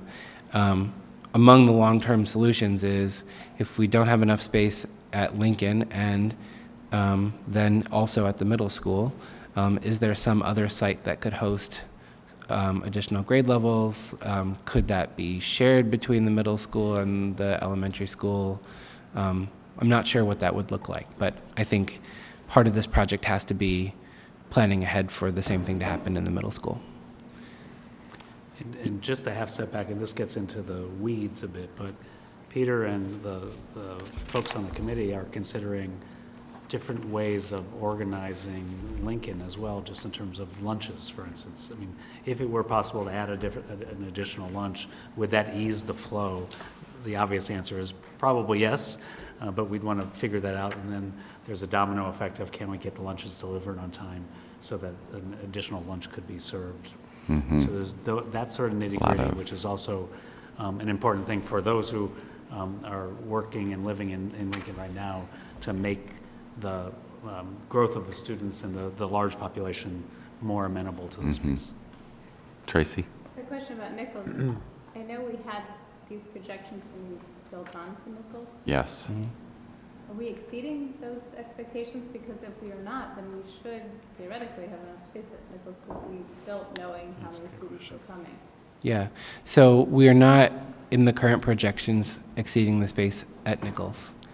But given the fact that over the last 5 years, our enrollment projections have been off at Lincoln, as soon as we get past solving next year's possible problem at Lincoln, in addition to long-term planning for Lincoln, I want to go back and look at Nichols and just make sure that we'll be good. Even just because this neighborhood was on Redfin, it was the only suburban neighborhood on Redfin's top growing neighborhoods in America. It suggests that we should pay some close attention. Interesting. You know, I think in America. Yeah. I think it's important to note too, both for this and for the budget discussion, you know, you go back a few years, you look out a few years over a 10-year period, we're projecting there will be 1,000 student increase in the district. That's a lot of students to accommodate in our existing buildings. And I don't know that the community is aware that when you look over that 10-year period, that number is so high. So I just say that because I want people to be really aware 1,000 students is a lot. So thank you for your effort to help make sure we're managing. Suni? And just to clarify, so on March 1st, or at our March meeting, whenever it is, we can expect to see recommendations on the short term and long term, or just short term? Just the short term. I think wisely, many of the folks on the committee said, we recognize that there are some short-term problems that have to be solved, but we don't want those to come to the board without very quickly on their heels, ideally at the same time there being long-term recommendations. But we just need more time to pull together all the information that would be necessary to make good long-term recommendations. So for the March meeting, what we will have available are some recommendations about what we could do to manage next year. And then April 15th is the date that I have scheduled to provide Paul a report on the longer-term issues. And I've noted that we'll make sure to have that on the March 9th Finance Committee meeting agenda. Great. Other questions or thoughts on this topic? Meg? I think DEC would just want to continue to remind that we do have a lot of disparity about class sizes across the district, and just as we move forward in thinking about looking at Lincoln, is just keeping in mind the class sizes. It's a fair point. Okay, item 7, child care fees update. Mary Kathy Amy, who's taking it first? I think Kathy's going to walk us. All right. So the proposal that we have in the packet is the answer to several requests that we receive from the board to provide a sustainable, permanent solution for our child care program. We have a wonderful program in our school district for kids care, AM and PM care. But unfortunately, this program has been generating deficits as long as I remember. I mean, going back to, to 2001, every year or every other year, we would have these discussions about deficits. Fees were raised only, I believe, 3 times in 2005, and then in 2000, maybe even 2 times in 2010 for school year 2010-11.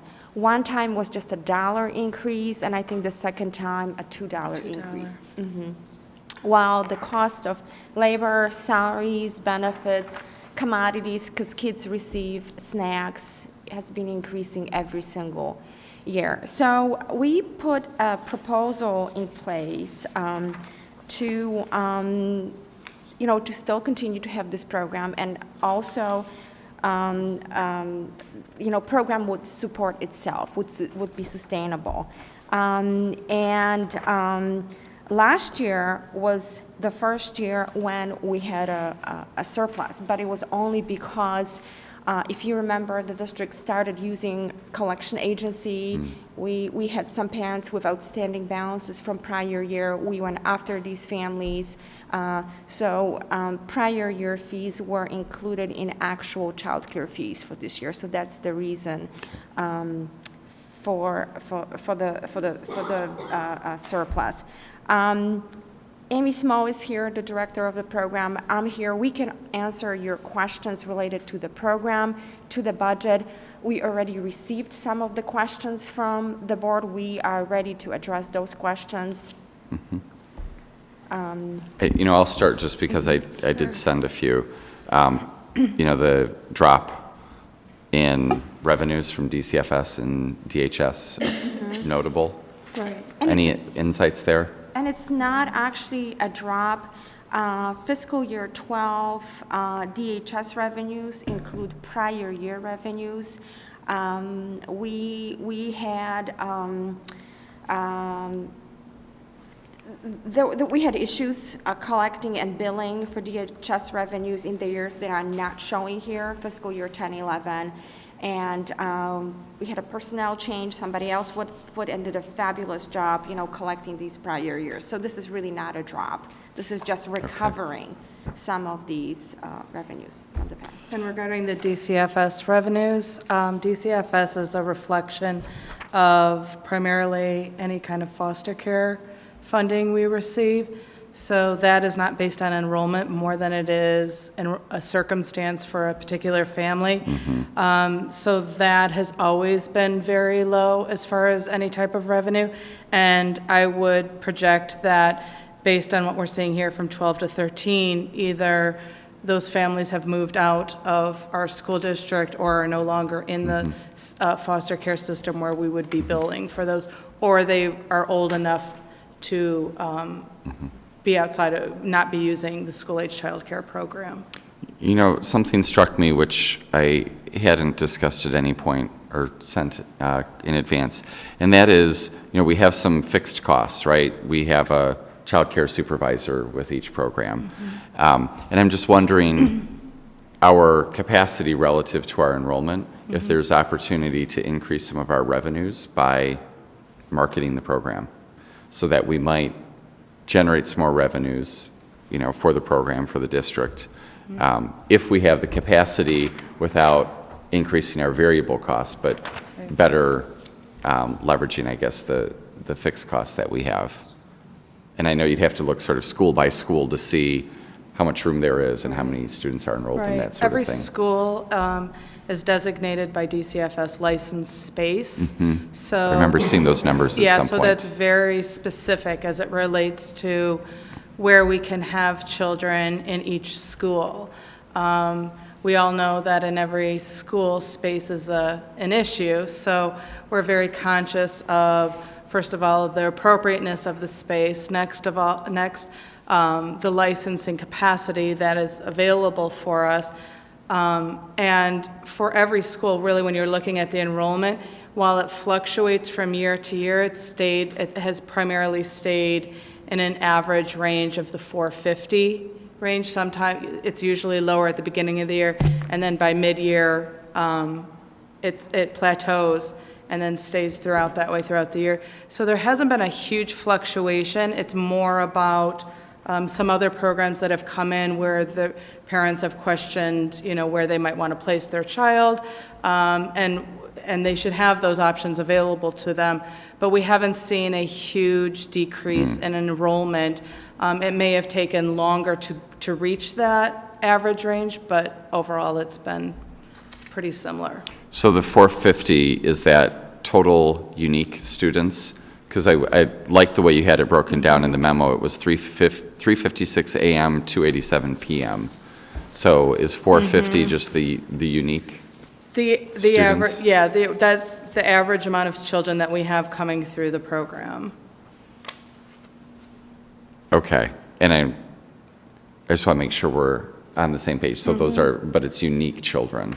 Correct. Because if I simply added these numbers up, it would be 640 or so. That's correct. Okay. Yes.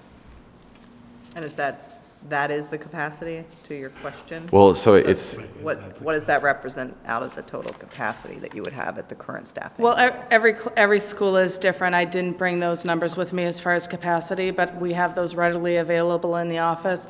However, some schools are absolutely at capacity. Other schools are at capacity maybe just in one session, but not in the other.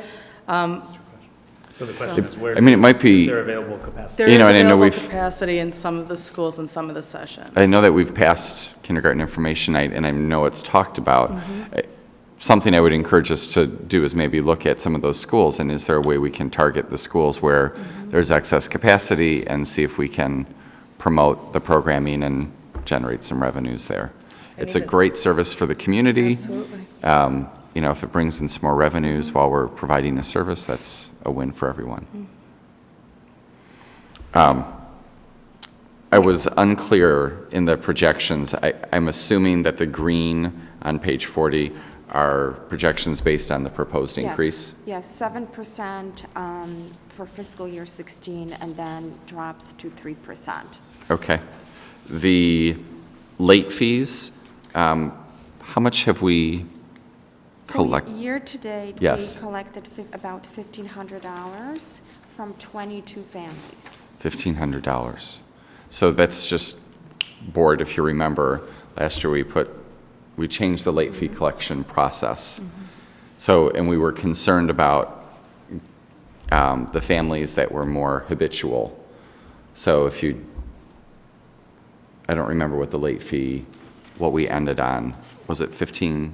It's actually There's a not- scale. Yeah, there's a Yeah. scale. Front page. Which page is it on? It's page 38. Thank you. From 1 to 15 minutes, $25, 16 to 30, 50, 31, 45, 75, and so on. So if we have about 450 students, but that's not necessarily families. I was just trying to see what percentage of our families might actually have been late. But, And we still waive these fees too, for the first time, I think. First Right, time yeah, we there's the late, one-time We do not grace. charge. Okay. Is the tardiness improving? Because that was our real aim in this. I can tell you that, I know that there was a concern when this was originally discussed as far as how many families. The timesheets and everything that have come through from the staff is very minimal. So I would assume that this did assist in reflection to what I'm paying out as far as staff overtime. So it did play a role in assisting the schools, or the parents getting there on time. And I was just going to ask one last thing. You know, I know we raised the optional care fees last year, and it looks like there's a minimal increase this year. And I'm just wondering, even as an optional care consumer, you know, why we would still keep it lower. So we have the optional care. If you've enrolled in AM or PM, you get it. You get a better rate. You know, I personally benefit from that, but I also don't understand Well, because why we would do that. And giving a little bit lower rate to our consumers, right? I mean, people who pay for 50 currently or for 80 next year, if it's approved, they don't really use the services. $350 was the rate that was agreed upon by the board, and it wasn't a decrease of rate, it was the rate. It was the $450 of the families that weren't using care, where we were getting that ongoing revenue throughout the year, that we wanted to be able to provide this service to those families in response to what they were asking, but we did charge them an additional $100 flat fee to cover some of the operational costs. It's a very good deal, though, I would say. it is a very good deal. I mean, I think it's It's one of the best there bargains is a- in town. It is. What is being provided, and the quality of the staff, and the meals, the field trips, the transportation for over 200 children. It's amazing. Yeah, the optional care field trips are fantastic. They are. Just in case anyone out there is looking for childcare, they're really, really great. How does that compare to, though, like a rate at school where it is, I mean, significantly less, or at least they're charging, and I don't have experience with either. Because theirs is $250 for the institute and in-service days. How does that compare? Just from a content standpoint, or time, is it time different? From my understanding, Right of School isn't going on field trips, so there's no cost of transportation along with admission, additional staffing that we have, because, you know, we want to ensure that we have the highest ratio to, you know, when we're out with the children in the community. So there's a higher cost for staff, transportation, admission. We also, I'm sure, as Right of School does, I'm not sure if those families have those children bring lunch with them, but we provide meals. So we provide breakfast, lunch, and snacks as part of this package also. Claudia? I see that you are still projecting deficits. Small, and no, my question and these is- are based on the budget, so these numbers will, I'm sure, will change slightly.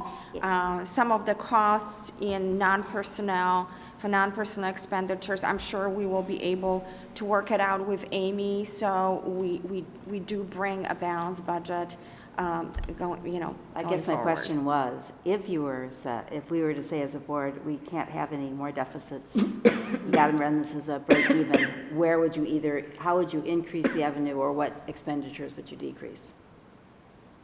Amy, do you want And you to might see not this? be prepared to answer that, but Working with the school age budget for 12 years, my only answer is to ensure that this is a balanced budget is to increase the fees. There's no place to cut.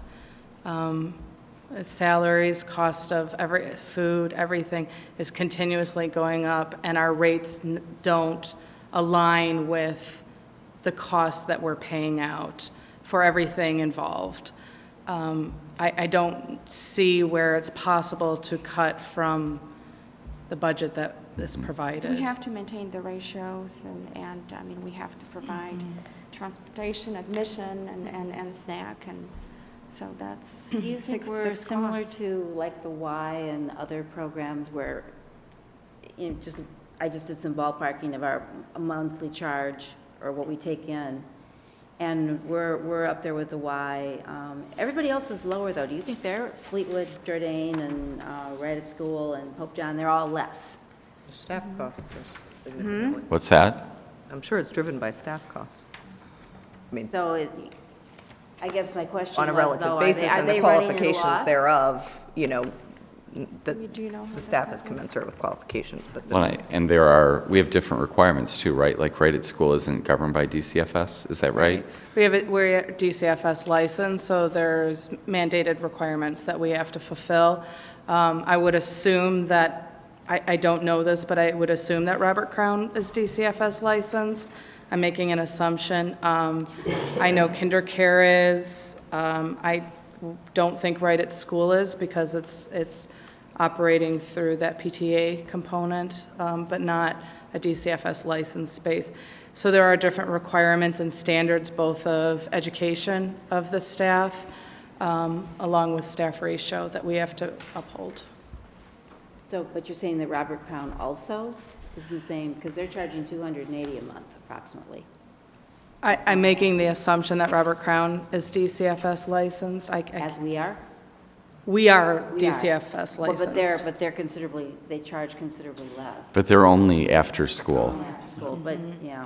And they only have one location, I think. We have 12. several sites. And I was we- looking at it a per family basis. I Right, but wasn't- that adds up is reflected in salary costs, because we do have 2 assistant coordinators, right, to supervise our site and group leaders at the school location, So we have 12 site coordinators that are higher qualified, or the requirement to obtain those positions requires a higher level of education. We have the 2 assistant coordinators along with numerous group leaders, which would be like the assisting to the site coordinator. So the amount of staff that we have for these programs far exceeds the amount of staff at any of these places, only because the number of sites that we have. We have 12 sites. I mean, you know, you said increase the revenues through fee increase, and the other thing is get a few more families in where we've got capacity, right? And that's another source of revenue, right? And if we have, you know, 1,000 more kids coming in, we should be seeing some increases in our childcare, right? Like some of that should be showing up. I know we've expanded, like the schools that have Right at School, they've got both programs, and so it's maybe expanded into Right at School in some instances. Should we be taking that excess capacity or another? And I think probably looking retrospectively, we didn't want to take that excess capacity because this was already operating in a loss, right? Sure. So Well, why, we were why grow something that's operating in a loss? However, if that's not the go forward, maybe there is an opportunity, you know. So that would be my hope, is that we can identify the schools where there's capacity and really encourage, especially with incoming families, to say, hey, this is what we have to offer. Because even if we get, you know, if we grow by 10, 20, 30 students across the district, you know, 3 kids in each school, you know, I realize it's not evenly distributed, but that makes a big difference in our revenues. I just have one on the chart on page 40. In fiscal year 14, our salaries were, you may have answered this already and I missed it. Our salaries were considerably less. And why was that? We, couple years before we Right at School program began, right? So I know we lost some students to Right at School. And I know we adjusted our staff. Also, Amy, you mentioned to me that enrollment in a couple of schools that year was under capacity. So again, staff was adjusted. In addition, because our staff is mostly on contracts and some also submit their hours on timesheets, there was a change that year when change in the position structure, and several of the positions that used to be staffed with timesheets staff were staffed with permanent staff, and that resulted in some savings. Year 14, we had lower enrollment numbers both at Willard and Lincoln in our PM session, which is a higher, you know, which generates higher costs. So the revenue part was deflated from that, but also as far as ratio for the staff, we didn't need to have the same number of staff. So when you really look at the difference between fiscal year 13 and 14, it's equivalent to 4 group leaders. Okay. Thank you. Yeah. Any other questions or comments? All right, thank you for that update. Student fees. Mr. Price? Can I kick off on this one for just a second? Sure. May I, please? So we got a great question that Meg brought to the table a while back on student fees, and here's how we've proceeded.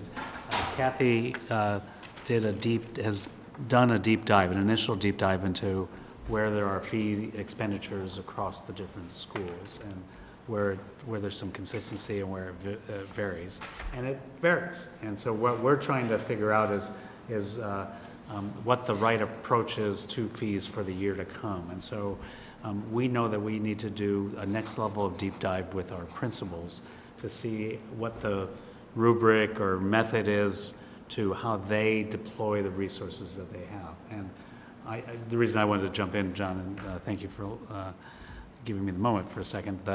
I put a slowdown on this. I mentioned this to Paula. I don't know, Meg, if I did to you on this, just because we've been burdening our principals with a lot of work over the last several months. And so to actually do the deep dive that we want to get done at the principal level, at the school level, we wanted to buy some more time. So the time that we're buying as we present what we're doing is time that I've asked to buy so that we could then work on a process that would move towards, how do we move forward to have a consistent process so it's clear and transparent and so people know what they're doing. So with that. Yeah, I would just echo what Paul said. I think we have a plan moving forward to be very proactive about working with our principals with the 3 categories of fees that Kathy lays out in the first part of this memo. And really felt like trying to go backwards to understand what had little value to weigh out the cost in terms of time and investment. I also, we thought about theory that for every unit of accountability that you add, you should add a corresponding unit of support, and I think we need to add that support first in terms of templates, reporting procedures, guidelines that will help principals track, plan, collaborate, track, and monitor the expenditures. So we're still, we're sticking to our timeline for spring to have that process in place, work with the principals on that through the summer, and have that in place for next school year. So I think Kathy's, the portion of this memo that we co-wrote together also outlines some basic information about overall what we're seeing with these 3 different fees. Questions or comments? Meg? Yeah, so I was aware of the timeline, and DEC and the executive committee was definitely really happy to hear when Mr. Price told us that in December that principals would receive training in how to create budgets and that teachers would be involved in the spring in the creation of the budgets. We encourage these budgets to be made available to teachers in a school and are interested in hearing more about how teachers will be engaged in the process. We have a few other comments. DEC believes that all teachers in the building should share the use of the activity fee monies. Currently, there's not a consistent way of spending these monies from building to building. At some buildings, teachers receive an allocation, but in some buildings, the current system is to just let the principal know if you need something, and we believe that's not transparent. We believe that there should be a budget committee within each school and that there should be teachers on this committee, and that perhaps they would be elected by the teachers in the building. We do not believe that the board's intent for the money was to purchase office supplies, but in some buildings, that's what's happening. Teachers are being expected to spend their activity money to buy staples and copy paper. The memo from Mr. Price refers to classroom materials, and we were hoping that this could be clarified. We would like to see a copy of the budget shared with all teachers during the opening days of school, and that it be explained to teachers the process that they can go about accessing the money. DEC would like to see teachers and administrators think about maybe setting aside money for new teachers to help maybe configure their classrooms, kind of get going. We do have a few questions. Do teachers at JEH receive the monies and the same amount of monies, $30 per student? Rice and Park have small student populations, and how are accommodations made for them? We do have contract language concerning instructional materials and supplies. However, the language was in the contract prior to the activity fee money. So we would like to hear more about how this language is being addressed in schools. Kathy, you want to talk about the JH teachers and Rice and Park? Park school teachers do receive student activity funds. I'm not so sure. I don't know about Rice and JH. I would need to check on that and report back to you, Meg. Thank you. Mm-hmm. When you find out, can you let us know as well? Absolutely, yes. I'll send to Dr. Barano. Looks like you have some feedback about things that are important as the process gets defined. Yeah, I think those are great points, and I certainly would agree that the distribution of the funds should not be equal in all buildings, but that there are some groups of teachers, like new teachers, I think makes a lot of sense, that may need extra funding or a little bit bigger slice of the pie? And I think these are all questions that we want to work out and provide principals and teachers with really transparent and logical applications of the rules, so we're all really clear about how we're spending our money and what it's for. And I just want to point out that the allocation of student activity funds is a little bit different versus block grant money, for example. We do distribute that money in the fall because they are based on the actual enrollment, and so they are not sent to school immediately. We also give schools money for all free and reduced price lunch students. So we don't have these numbers until, I think, October. Then when we get it, we calculate it, and we send each school, a sum of money. Sure. But then it's Yeah, I think we understand that. Mhm. And I think, part of what Mr. Price outlined was sort of a process and a plan. And I think as long as that's transparent and clearly articulated within a building, then I think it makes it a lot easier to understand how the monies are being spent. All right. And, can I just add Sure, one sure. thing too, that, once this sort of process is in place, it would be nice to have that, I think, transparent generally to our school communities and parents, because, as you know, every year, like the classroom activity fees says that it's being spent on classroom material and supplies, but then every year we're spending $50 on classroom material and supplies. And I understand that there's probably some differences there, but just, we've gotten in the past some concerns about the ever-increasing supply list at the beginning of the year that parents need to pay for on top of the student fees and the classroom activity fees. So just getting some clarification on really What does that cover? what does that cover, and is there a way that we can maybe streamline the supply list that parents are responsible for? I have one just information question. I don't know what the block grant is. So what is the block grant? Well, this is an annual allocation per student that we give to each school from our central funds. And it is approximately $70 for middle school student, and I think $63 for elementary. There are various add-ons to this number for paper. And again, it's calculated using projected enrollment. So it is available July 1. It's part of district's budget. It's reflected in supplies, and it is used for students' materials and supplies, copy paper, workbooks, and so on. And the amounts are quite substantial. I think Haven receives over $40,000 per year. And again, it's based on enrollment.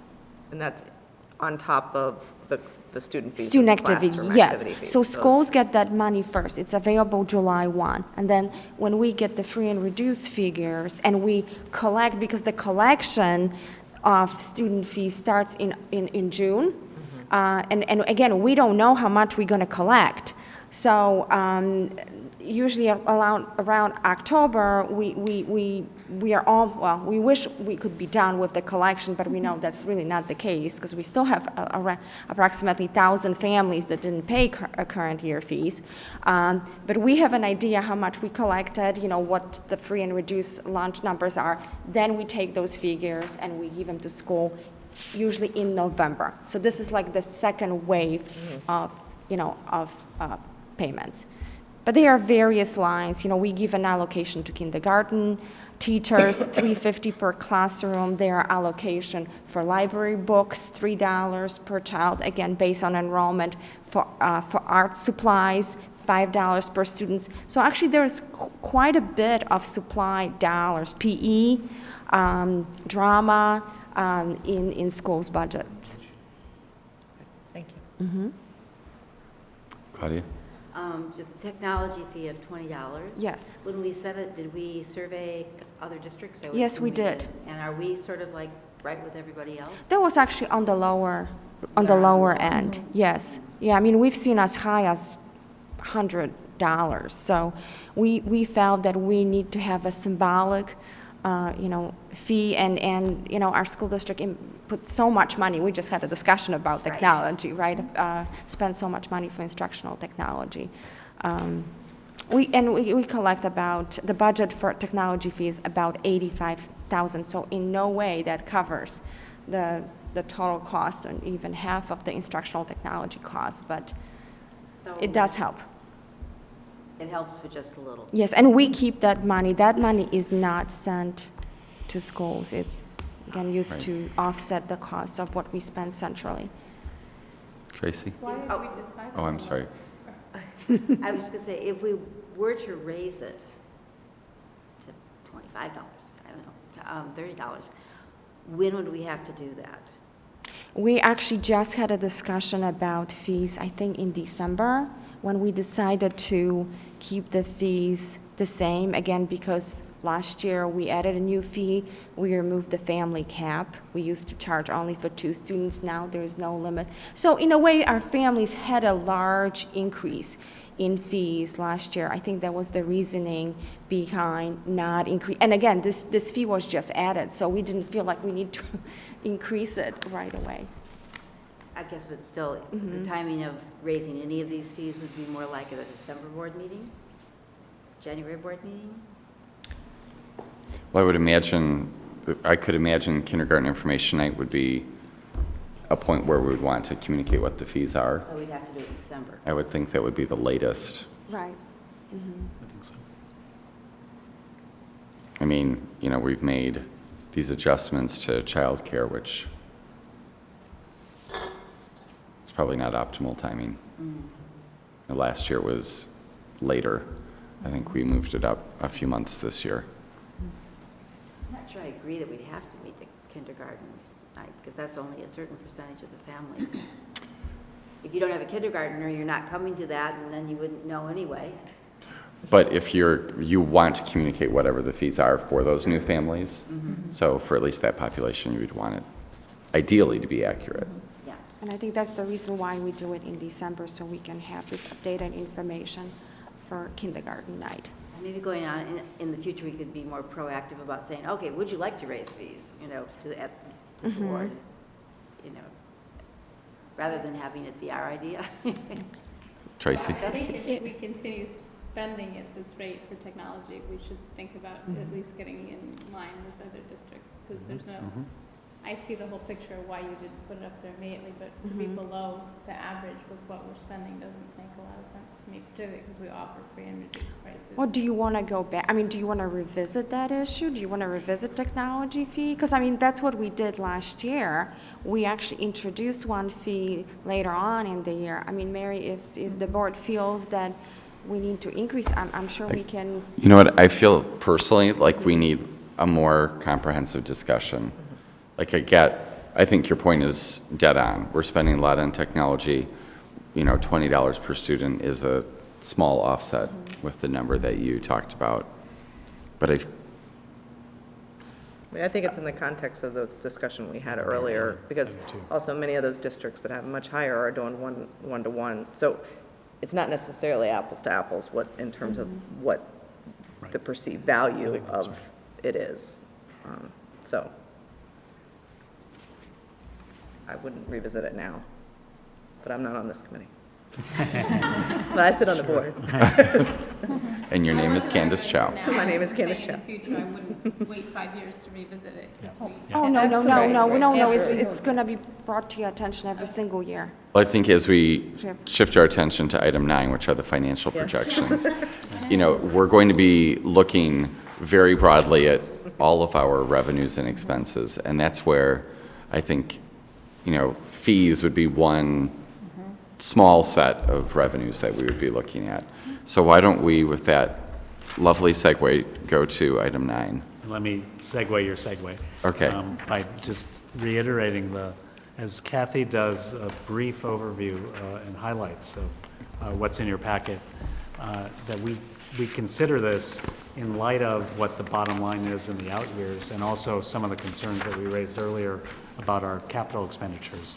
that we're facing time where we're going to have potentially limited resources and to do the work that we need to do. And under that scheme, we're going to have to be prudent in how we base our budgets, and do our expenditures. So there's as I've said in many conversations publicly, we're doing everything we can to manage our resources in a prudent way.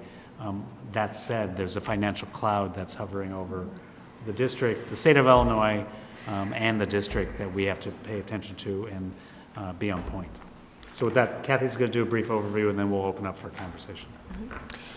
Thank you, Dr. Gorin. We present our financial projections twice a year, once in the fall with the final budget, and then the second time in February. And why we do it in February? Because we have the CPI Consumer Price Index for the calendar year, so we are able to predict with greater precision our revenues for the upcoming years. Let me start with financial highlights. District 65 did a good job managing its resources, and it's manifested in our balanced budgets, clean audits, stable enrollment and staffing, and we continue to make improvements to our buildings and technology. We have a slide that illustrates our operating fund revenues. And I apologize, the font is kind of small, but you can see that the lion's share, the blue piece of the pie represents property taxes, which are limited to they are under the caps, they are limited by the CPI Consumer Price Index, and they account for 77% of our revenues. 10% of our revenue comes from the state and about 6% from federal government.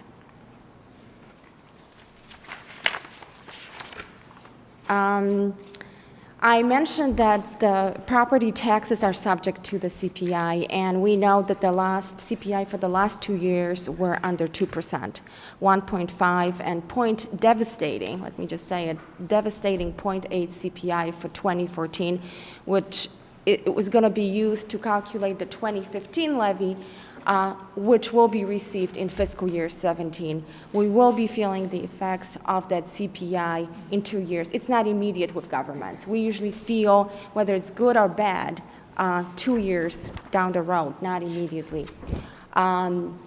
So that's what's going to be used for the 25th. That's what's going to be felt in 2017, and that's why, as we're going to see shortly, these projections look worse. And then we assume 2% CPI for subsequent years. New construction is estimated, the value of new construction at $7.5 million. So again, this is a change. We used to use $12.5 million. And as you will see, 3 TIFs are built into our projections, which are expiring in 2014, 16, and 18. Other local revenues, highlight, we did receive TIF surplus payment in the current fiscal year. We are not including it in the projections because we don't have an intergovernmental agreement with the city, but we are hoping to have one by the end of this fiscal year. This slide shows the TIFs. This is the value of new property, and you can see on the projected side of the slide, under 2014, 16, and 18, 3 TIFs. So the first TIF is the Southwest TIF, which is expiring in 2014. Then we have Howard Hartree, thank you, in 2016, and finally Washington National, the largest one, valued at approximately 50 million value in 2018, and we will be getting money from that TIF in fiscal year 1920. Another slide.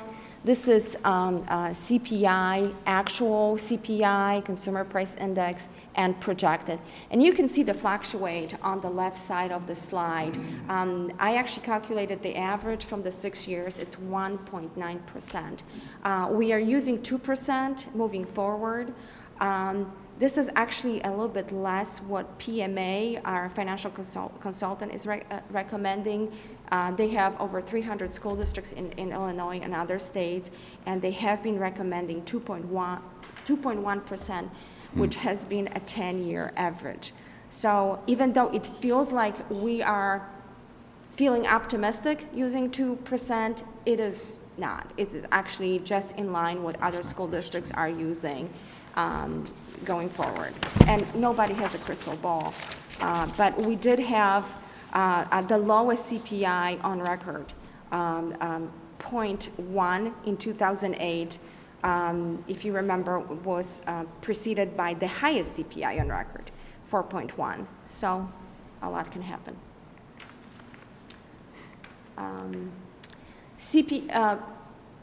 Assumptions for state revenue. This used to be a very stable revenue, no more. We don't have precise information. Nobody has exact information what's going to happen with GSA. We are using an 89 proration. The foundation level is 61.19. We're not getting it. Nobody has been getting it for years. Also, there has been some good news. The poverty numbers for Skokie and Illinois are improving. It's under 40%. Unfortunately, because they are improving, they are affecting our supplemental GSA, and we're gonna be receiving less revenue. To be precise, about 160,000, and it's gonna impact next year. Also, uncertainty with the state. As you know, Senate Bill 16 has been repackaged, and now it's called Senate Bill 1. And some of the details of the bill related to special education and poverty have been lessened, for school districts are us. But that doesn't mean we're going to be gaining. We're still going to be losing revenue if it's passed. And from what I've heard, the state's going to go into a conversation about adequacy, what makes up an adequate education, and that can be things like class size, the percentage of social workers per student. We can go down the list of pieces that then relates to performance and how well we actually can perform as a state, which then will have ramifications on us. Absolutely. Thank you. With state aid, categorical and grants, we are projecting basically flat funding, just adjusted for enrollment 1.5% and 4 payments. The current year, if you remember, the state decided to pay us additional money in June, includes only 3 payments we are budgeting for. This slide illustrates operating fund expenditures. Again, the lion's share of our expenditures are personnel, benefits and salaries, over 80%. One more thing that I want to point out in other objects, that's the cost of Park School and special education tuition, which has been increasing 10% every year. Assumptions for salaries. Next year will be the final year of the contract. Salaries are increasing approximately 4%. We had what's included in salaries are the salary increases, savings from retirement, also new positions that have been added due to programmatic changes and class size, and of course all of this is rolling forward. We are projecting 11 retirements. Employee benefits, we received some news from our co-op, EBC. I think our luck has ended because last couple years, if you remember, we had a decrease in medical insurance. The initial rate is a little bit higher what we were expecting, 7%, but this is only preliminary rate, so we are hoping that the final rate will be at least around 5%. That's our hope. For fiscal year 17 through 20, 5% assumption for health insurance. And then, of course, you have other costs, 5% or less.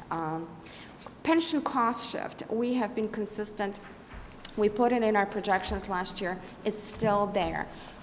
That has been recommended by EdRed and Illinois Association of School Business officials. We feel that it's easier to take it out than put it in.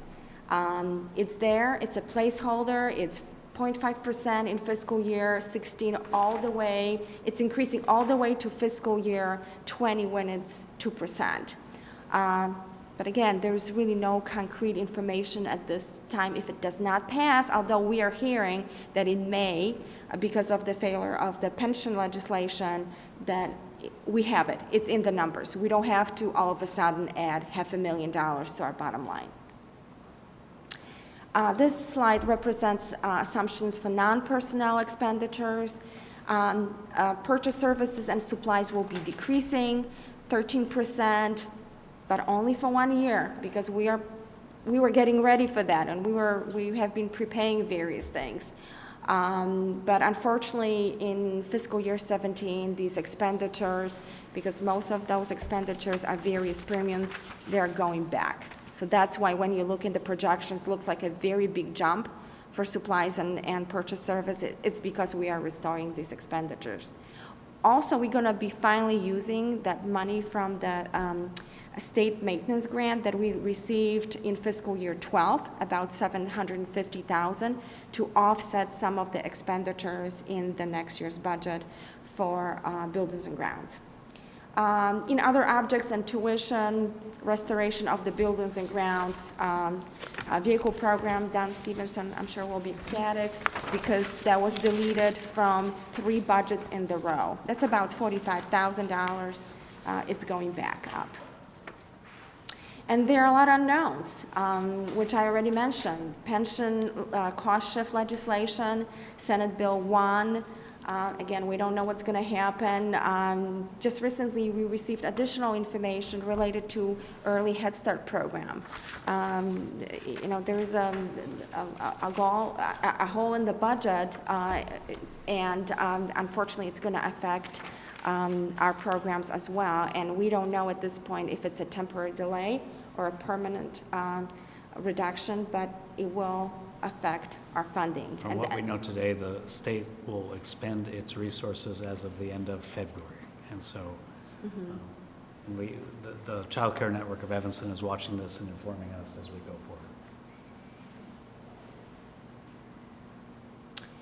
forward. This slide illustrates our fund balance and working cash. Working cash is represented by this red line. And we stay positive until fiscal year 18-19, when we have some left, and we really cannot have negative fund balance. So this slide illustrates operating revenues and expenditures, and again, we're going to be fine because even though it's a deficit, it's a small deficit which can be tweaked. But problems begin in fiscal year 17.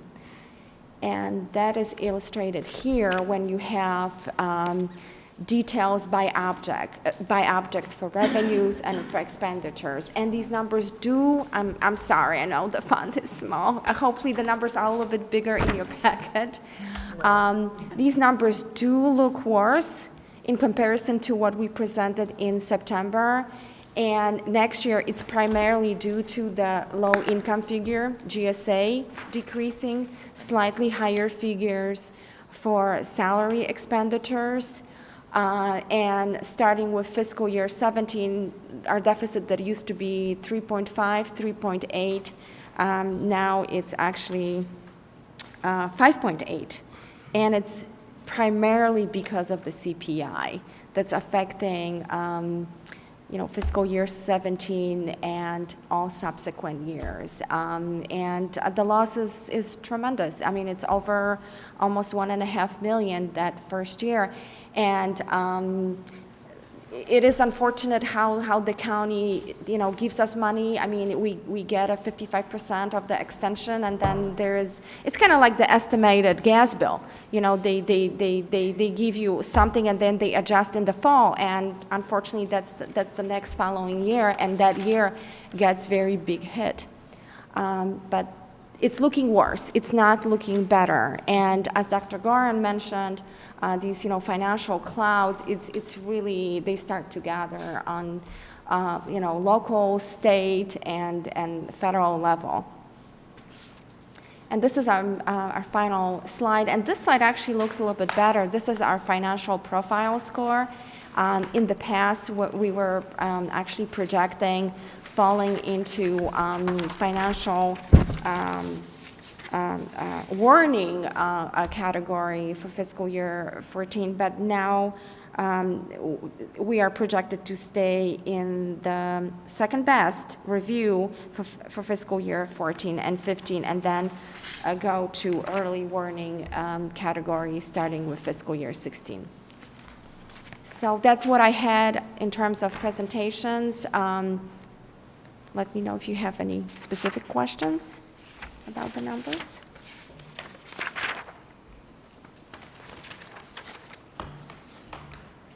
Who'd like to start? Anyone? I know it's depressing, right?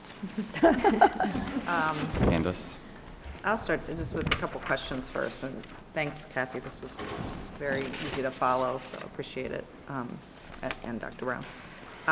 So in terms of employee salaries, for the out years, what is assumed?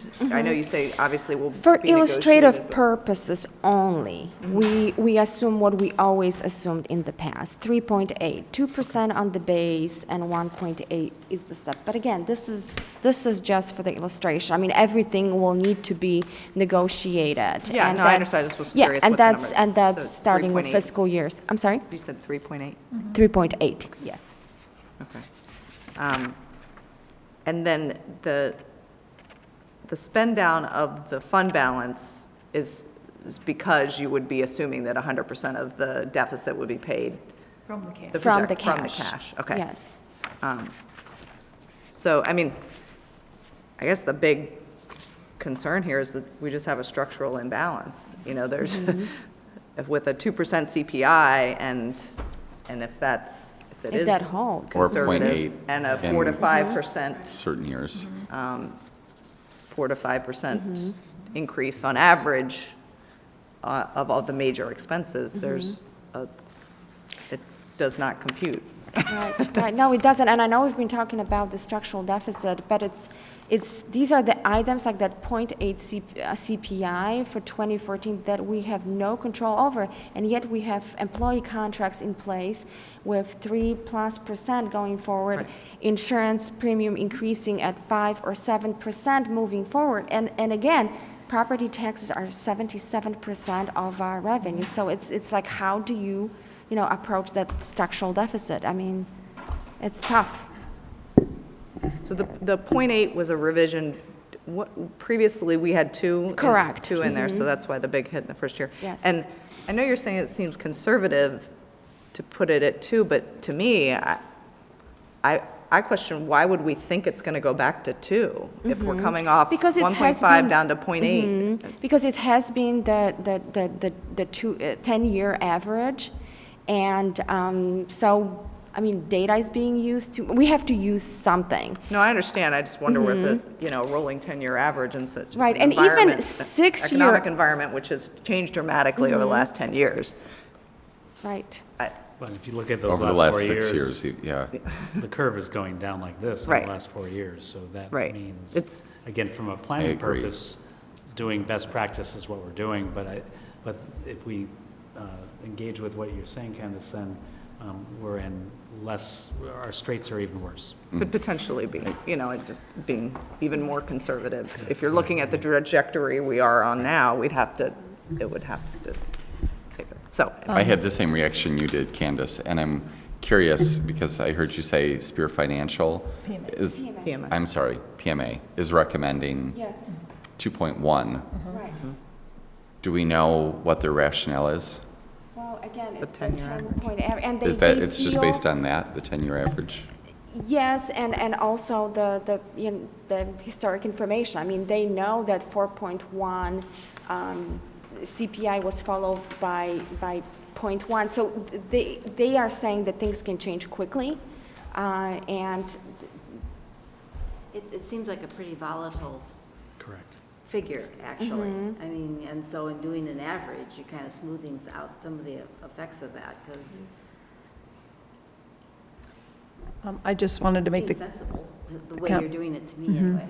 The federal government actually, for this past calendar year, had anticipated a 2% CPI. And when we started to see gas prices plummet in October, you know, I clearly knew that we were not going to end up at a 2%. But I think even the feds were surprised with the CPI factor for last year. But as Kathy pointed out, we don't have a crystal ball. We saw the highest CPI we've had since tax caps came into effect of 4.1%, followed the very next year by 0.1%. And so, you know, we certainly did look to PMA for advice, as they do projections for hundreds of Illinois districts and many districts outside of Illinois, and they are strongly recommending actually a 2.1% assumption. So we're holding at the 2%. And they were recommending 2. They were recommending 2 prior Last year. to, yes, correct.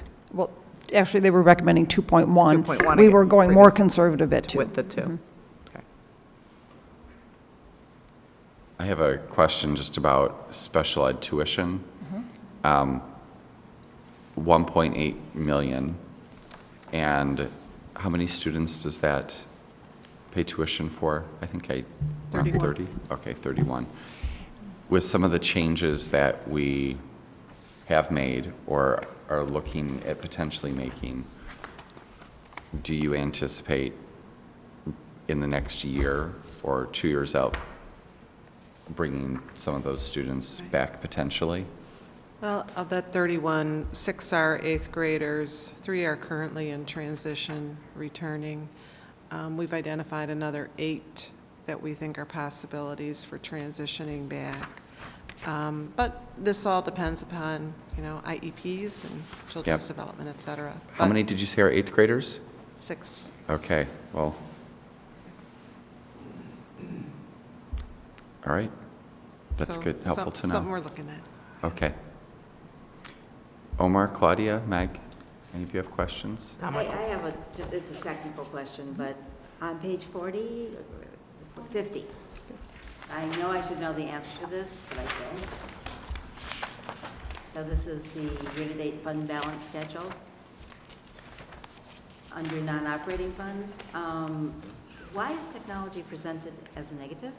And debt service, capital, life safety projects, and life safety are not? Because what we do, we make a transfer from, when the bonds are sold, the proceeds are put in Fund 64, which is Capital Project Fund. And then we make a transfer, a permanent transfer, which is actually their budget. This transfer hasn't been made. So, and because this is to the state, just one fund, this is just a technicality that needs to happen. So this fund it's not running negative. I mean, there are funds to cover it.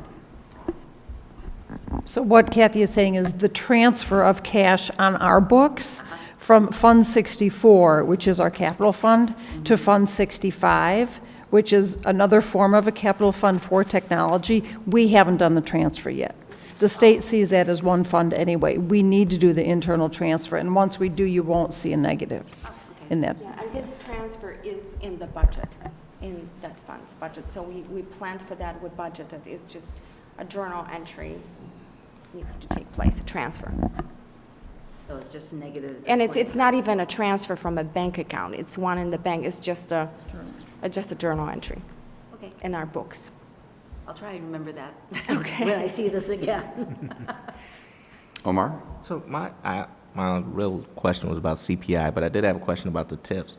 When the TIFs expire, how come that, or I assume that it would increase the amount of property taxes that we It does, receive. yes, it does. So is that the boost in 1920? Yes, that is the large boost in 1920. There's a smaller increase in 15,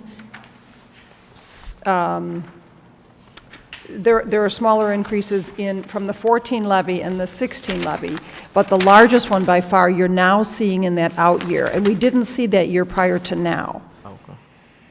Yeah, the difference is $5 million. And that large increase, the first year that a TIF rolls off, we get the full increase in the fall. So we would get that full increase in the fall of 2019, and then half again more, or we budgeted at 52% for the spring. So the first year, we see a TIF roll-off that does help us. We get almost like a 1.5% benefit in the first year. So 1920 is the largest increase in property taxes because we're getting the benefit both in the fall and the spring. In the future years that you don't yet see, we'll just have the full increase for the tax levy year. So we're almost benefiting 1.5 times in that first year. And it's the same thing if we were to see a higher CPI, which would be nice in any of these out years. The first year, if we had a CPI coming in above 2, we would get that full increase in the fall, and then half again, or 52%, in the spring of that first year in which that levy is extended. And the converse is also true, and we're seeing that more realistically in our 16-17 revenue number, where we're getting the 0.8% of the CPI, where we had assumed 2%. So we're seeing less in the fall and less in the spring. So that's why 16-17 looks substantially worse. Actually, it's closer to 1.6 million less than we had with the 2% assumption. But if you follow the revenue differences in those future years, they're closer to 1.1 million, because you're only getting, you're seeing the full impact only once, where the first year of a change, whether it's up or down, you see the impact hit us 1.5 times, if that makes sense. So the next CPI will be extremely important because of 17-18 could potentially, if it's 0.8 again, then 17-18 Yes, yes. CPI is ever so, it is the most critical number that affects our budget because it affects that largest revenue source at 77%, which is our local property taxes. It's critical. I always hope gas prices will go up in December. So, and they have gone up recently, but. That's scary. So, Other questions or comment, Paul? just a comment, I mean, suffice to say, we've got structural deficits embedded in budgets as we look at them over time, and that then behooves us as we prepare for the next coming years to bring to the board and to the public what we see as our best efforts to maintain program, maintain all of our efforts, but make some reductions. I mean, and so that's our challenge over the next couple months. All right. I see silence. So the next meeting is on March 9th. We'll determine the time, and that will be on the agenda when we publish that. And if there are no further matters to be presented to the committee, I find the meeting adjourned at 9:29 p.m. Thanks.